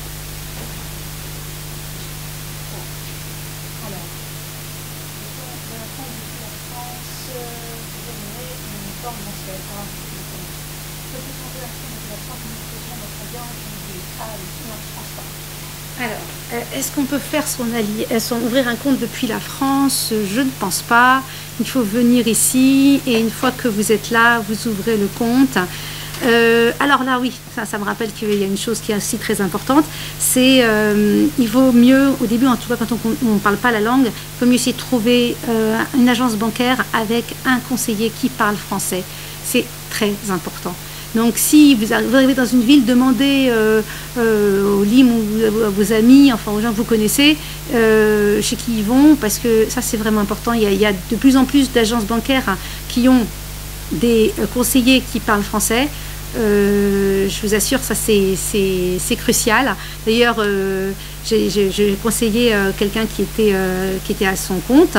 Et je lui ai conseillé quelqu'un, une agence bancaire pour son entreprise, avec une conseillère française qui m'a dit que ça lui a complètement changé sa vie, quoi. Donc il était ravi. Donc oui, définitivement, je vous conseille, quand vous arrivez, vous ouvrez votre compte, faites attention, essayez de voir si vous pouvez trouver un conseiller ou une conseillère bancaire qui parle français. Prochaine question. Ah, le roi. C'est un tactile. Hein? Le micro, ok.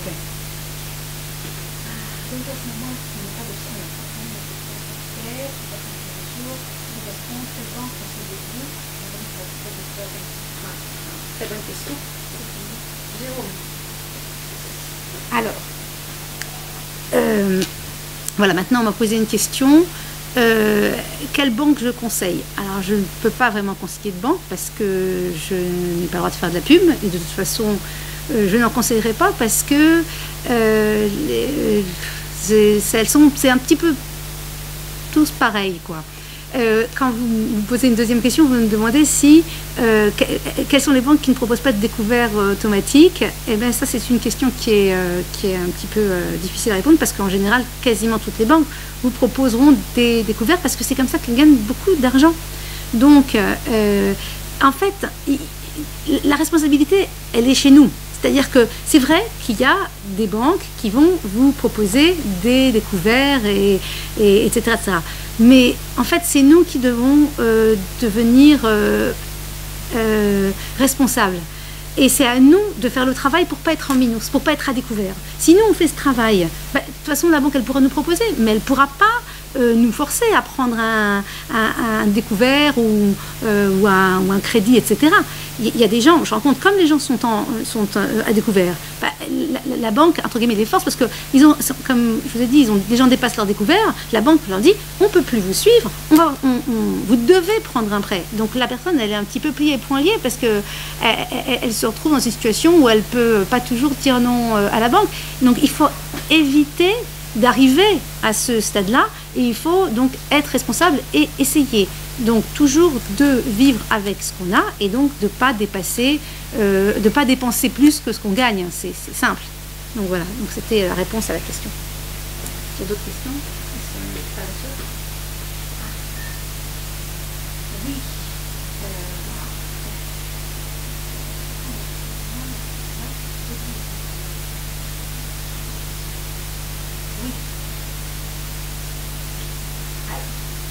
Les sites de comparaison, les assurances et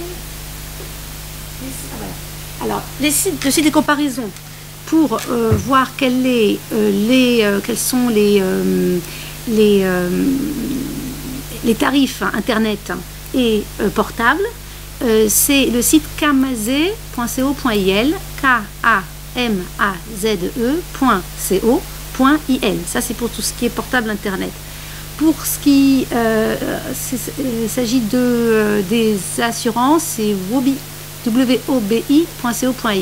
Et là, ils vont vous demander de rentrer tous les facteurs qui concernent votre voiture, c'est-à-dire l'âge, etc., etc. Donc, il va falloir tout remplir, hein, parce que, comme je vous ai dit, les assurances, c'est pas comme les packages de téléphone où, le package est de temps et point barre. Alors, les assurances, c'est vraiment en fonction de beaucoup de critères. Donc, il va falloir remplir donc, des formulaires pour qu'on vous donne une estimation. Voilà, une autre question.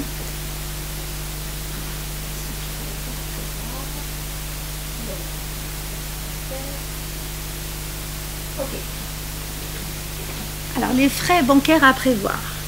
Coût de la carte bancaire, coût des frais bancaires. Alors, les frais bancaires en Israël, c'est par ligne, on appelle ça un malat shura. C'est-à-dire que plus vous faites d'opérations et plus ça vous coûte. Alors, en général, c'est dans 1,65 la ligne. Ça, c'est bon à savoir. Justement, à propos de cette question, il ne vaut mieux pas trop sortir d'argent plusieurs fois par mois. Parce que donc, chaque fois, vous sortez en liquide 100 shekels, et ben, c'est 1,65 shekel en plus. Donc, c'est pas très très judicieux. Donc, je vous conseille de sortir, si vous savez que vous avez besoin de temps de liquide par mois, de sortir une fois par mois une somme, et puis vous n'avez qu'une seule ligne, donc vous payez que 1,65 shekel. Ensuite, les chèques, c'est pareil. Vous avez, les chéquiers sont payants, sur environ les 7 shekels le chéquier, mais surtout, chaque fois que vous faites un chèque, c'est encore une ligne. Donc, essayez d'éviter les chèques, essayez de faire, par exemple, de sortir de l'argent, enfin, de dépenser avec votre carte de crédit.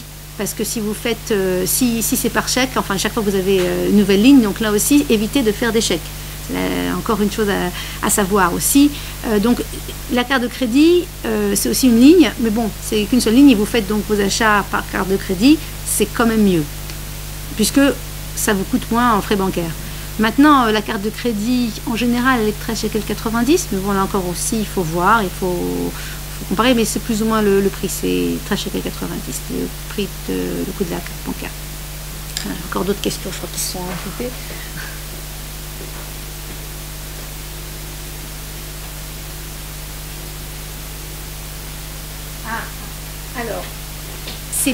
Alors déjà, on me dit que le site Kamazé Olé ne fonctionne pas. C'est pas Kamazé Olé, hein, c'est Kamazé. Il n'y a pas de Olé. C'est K-A-M-A-Z-E. Il n'y a pas Olé. Donc c'était un point parce que quelqu'un m'a dit le site Kamazé Olé ne fonctionne pas. Le nom c'est Kamazé, pas Olé. Voilà. Et aussi on m'a demandé ah oui, est-ce qu'on peut faire des emprunts en euros? Alors là,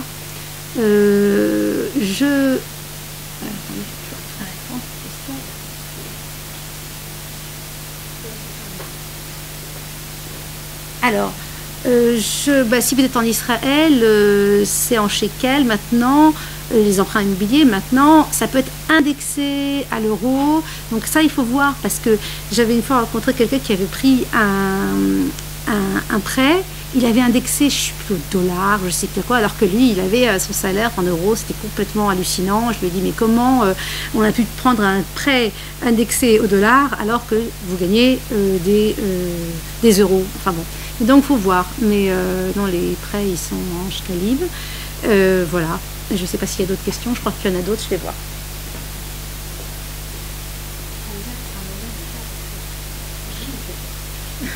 Alors, je vois qu'on repose la même question. Combien coûte en moyenne une carte de crédit? À peu près 13,90 € par mois. Voilà. Qu'est-ce que je veux dire d'autre? Oui, il faut faire attention parce que les cartes... Alors, il y a les cartes de crédit, il y a les cartes directes. Alors, je connais des gens pour qui ça marche. Hein, quand ils ont des cartes directes, vous savez, les cartes directes, c'est directement débité. Donc, c'est pas le mois d'après, etc. C'est pas mal, ça peut aider des gens qui ont du mal à se restreindre ou et en fait, si vous n'avez pas d'argent sur le compte, eh ben, ça ne va pas vous débiter. Alors, ce sont des cartes qui sont un peu différentes des cartes de crédit normales. Voilà. Je vois qu'il y a d'autres questions, ça continue. Bougez pas.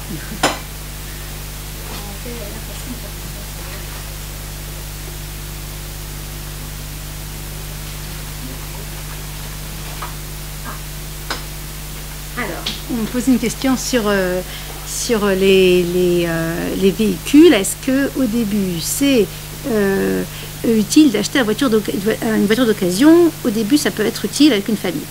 Alors oui, c'est vrai, mais c'est vrai que la voiture d'occasion, faut faire attention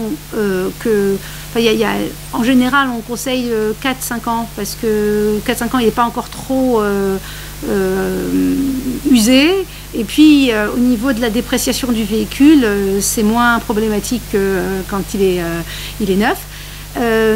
Donc, à 4-5 ans, oui, peut-être, mais encore une fois, c'est peut-être utile, etc.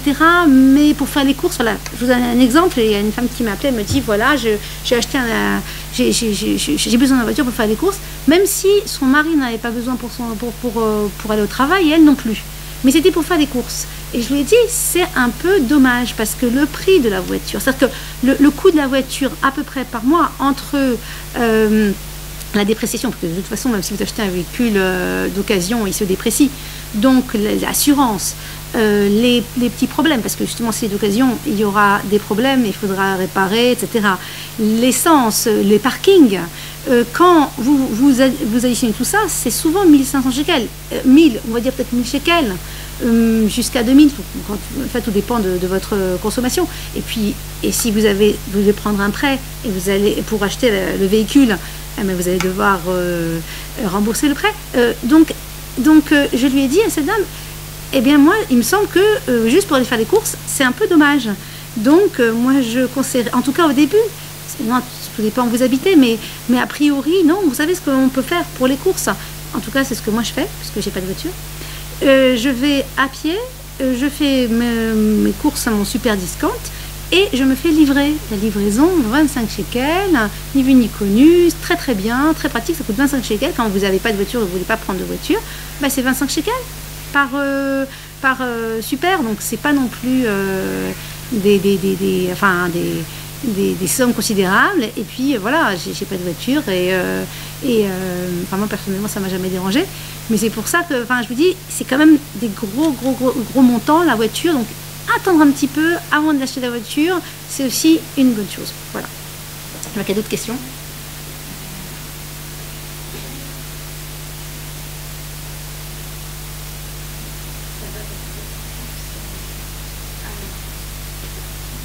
Site internet pour trouver des voitures pas chères.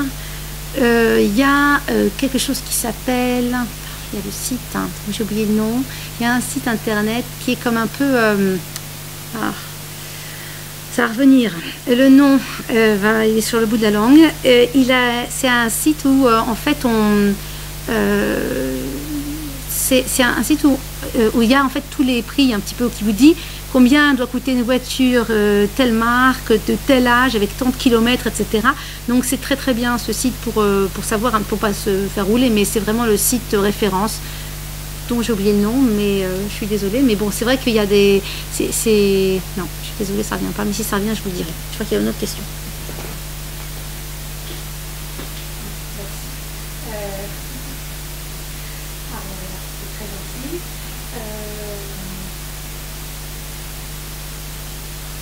Alors, on dit que, enfin, on remercie, on dit que c'est très agréable. Alors justement, pour moi, de faire passer ce message d'une manière agréable, c'est très important, parce que les gens parfois s'angoissent un peu avant de venir en Israël, etc.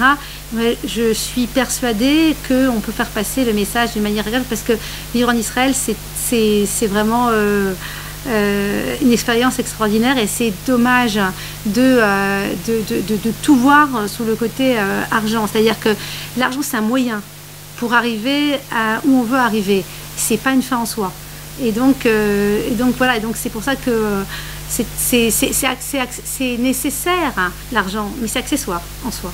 Donc voilà, c'est ce que je voulais faire passer. Je suis contente de voir que les gens que vous avez apprécié. J'aurais une autre question.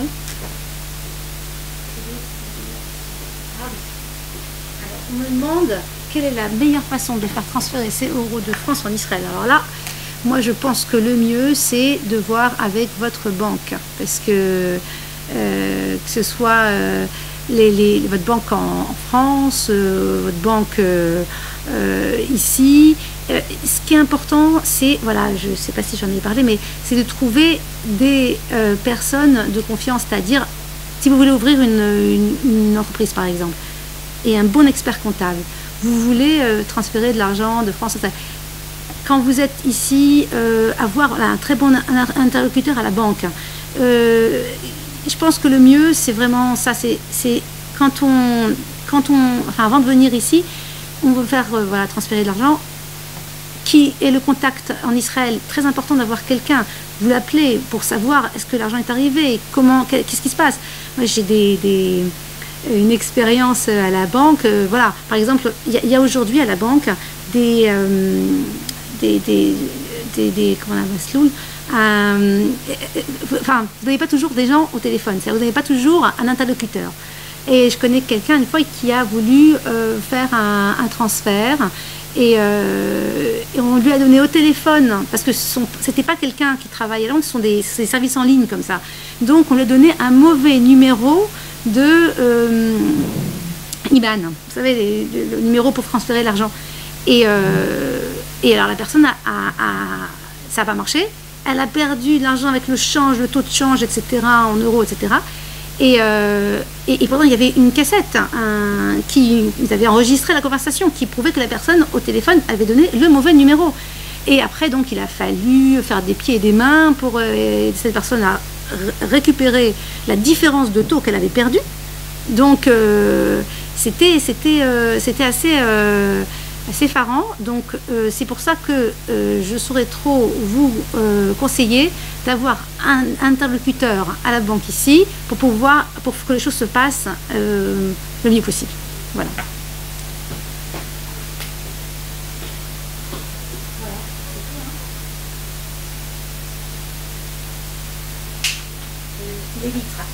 שזה המקום הזה שנותן את כל המחירים של המכוניות, נכון? זה לא קונים דרך זה יצחק, נכון? זה כדי לדעת voilà, c'est revenu. אבל יש לו אתר אינטרנט שיש לו גם מכירות. יש גם מפורט, אוקיי. אבל זה לא קשור. אבל זה לא, כשאלו אותי אם יש אתר שאפשר למצוא מכוניות זולות, אני לא יודעת איזה אתר, אבל... כן, זה תמיד, כן. יש כאן ציורים. Alors voilà, je reviens donc, ça y est, c'est revenu, le nom du site où on a une idée donc de savoir, de comparateur de prix, donc quelle est l'estimation des prix des voitures, c'est Levitrack. Donc on peut voir un petit peu quelle est la valeur des voitures. Sinon, un site très utile en Israël, c'est Yad Shtaim. Alors Yad Shtaim, si vous voulez voir donc pour les voitures d'occasion, c'est le site, c'est un petit peu le Bon Coin, c'est ce que vous voulez. Il y a tout. Il y a des appartements, il y a des voitures, il y a tout ce que vous pouvez imaginer.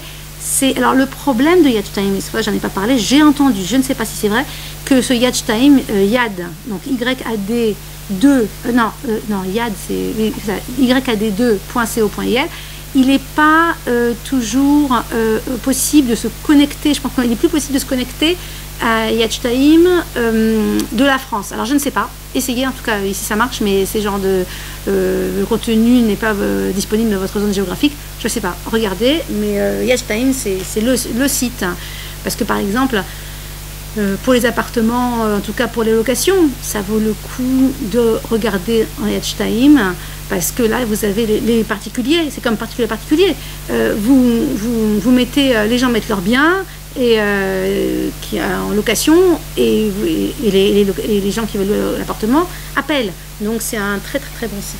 Attendez, il y a d'autres questions.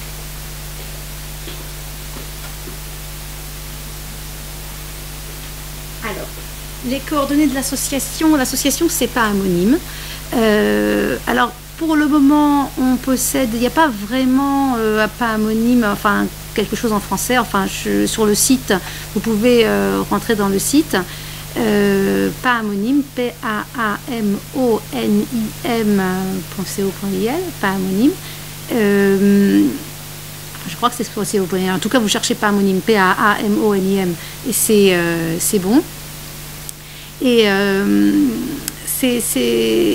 puis voilà, donc cette association, c'est une association qui aide énormément toutes les familles en Israël depuis donc presque 18 ans.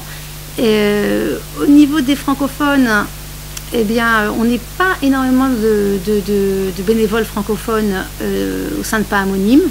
Peut-être une dizaine sur tout Israël, mais même ça, je suis pas sûre. En tout cas, voilà, donc ça c'est pour l'association. Mais en tout cas, vous pouvez rentrer dans le site et voir quels sont les pays, enfin les choses que l'association fait pour les citoyens en Israël. Je crois qu'il y a une autre question. Ah, super.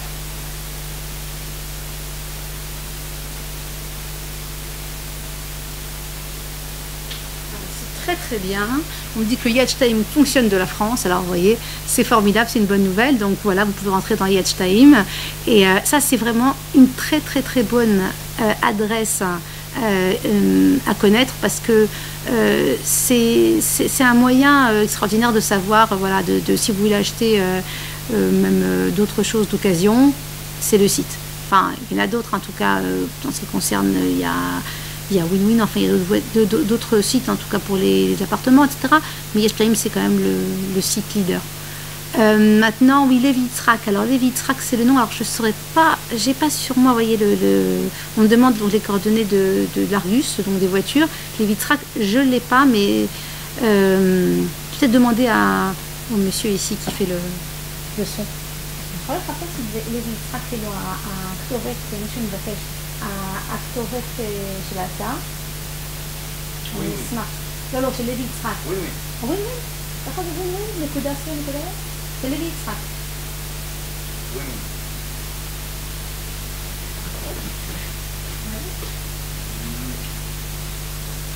של לוי יצחק, כן? אתה אומר על ווין-ווין זה ווין-ווין, לוי יצחק של לוי יצחק, לא? אני לא חושבת שזה... לא, אני רוצה את לוי יצחק. קצת רושם לוי יצחק, זה של האתר, כן?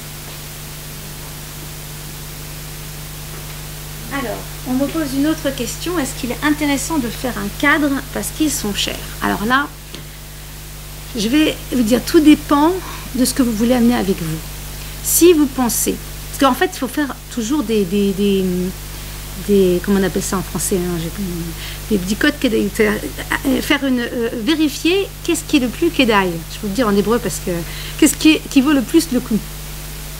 Si vous avez avec vous des affaires, des meubles, d'électroménager qui coûtent cher, hein, et que vous ne voulez pas racheter ici, et qui ont de la valeur en tout cas pour vous, alors faites le cadre, parce que sinon, qu'est-ce qui va se passer? Vous allez arriver ici et vous devez avoir tout racheté. Frigidaire, machine à laver, meubles, etc. Alors c'est vrai pour les Olim, vous le savez, il y a des réductions si vous achetez des meubles ou des électroménagers israéliens, mais c'est vrai que voilà, tout dépend en fait de ce que vous voulez amener avec vous. Peut-être que oui, pour vous ça vaudra le coup si vous avez une très bonne machine à laver, que vous avez acheté cher et qui est de bonne qualité, et que vous avez des meubles qui sont vraiment bien. Et, bon, pas aussi essayer de ne pas prendre trop de choses, parce que si vous allez vous avez des meubles très imposants, et vous allez vous retrouver dans un appartement qui est de 60 mètres carrés, où vous allez les mettre les meubles quand vous allez arriver en Israël. Donc là aussi, il faut voir aussi par rapport à la place que ça prend. Mais voilà, c'est un chicoul, enfin, c'est quelque chose que sur lequel vous devez réfléchir pour voir si pour vous ça vaut le coup. Parce que c'est vrai que les cadres sont chers, mais peut-être que pour vous ça vaut le coup, pour quelqu'un d'autre ça ne vaudra pas le coup. Voilà.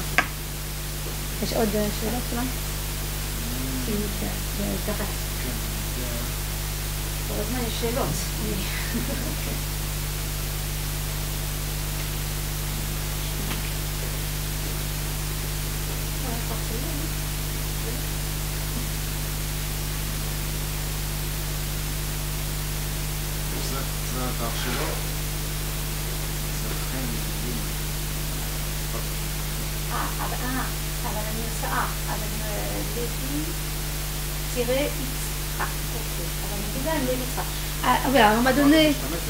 Ok.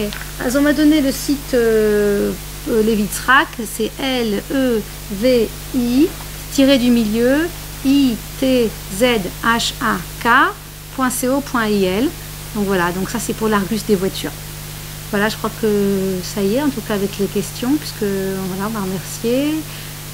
Voilà, je vous donne rendez-vous si vous êtes à Paris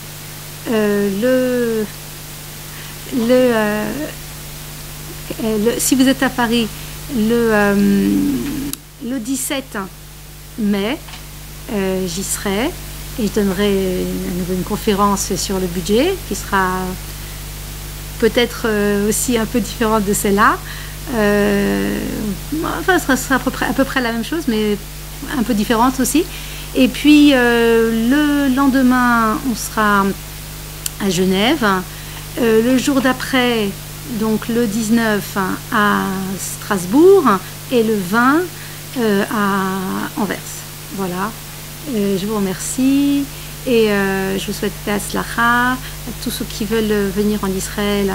Moi, je pense que c'est très important de savoir gérer son budget. De toute façon, aujourd'hui, j'ai parlé que avant qu'on vienne en Israël. Ah oui, moi j'ai une page Facebook sur laquelle je donne un truc par jour pour gérer son budget. Alors si vous voulez, vous pouvez venir mon ami sur Facebook, Valérie Alphon, c'est un ciel bleu. Et puis vous pouvez profiter de mes trucs par jour pour gérer son budget. Je touche tous les sujets. Je suis aujourd'hui au numéro 83, je crois. Et voilà, j'ai parlé des vacances. Enfin, en tout cas, je parle chaque fois d'un sujet différent. Je donne des trucs. Donc voilà, je vous invite à me retrouver alors sur Facebook et pour voilà, avoir un maximum de trucs pour gérer votre budget en Israël. Voilà, merci.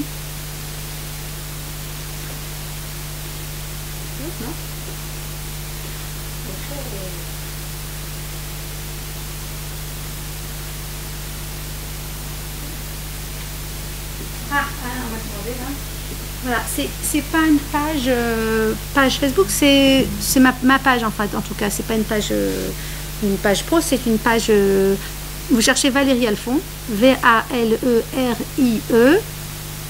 plus loin Alfon, H-A-L-F-O-N. Et voilà, pour la photo, j'ai un ciel bleu. Et donc, voilà, donc vous devenez mon ami. Et voilà, vous pourrez voir tous les jours un nouveau truc pour gérer votre budget. Voilà, comme petite question, je crois.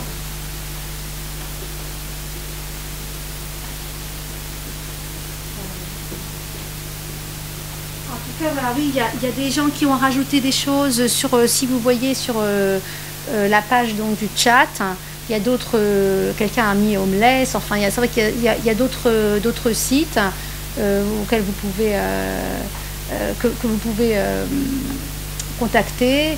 Homeless, oui, c'est aussi pour les appartements et occasions. Voilà, donc voilà, je pense que c'est une très bonne chose. Et voilà, donc vous avez donc les liens, donc on a mis ici les liens avec certains sites. Et voilà, en tout cas voilà, je vous remercie et peut-être à bientôt.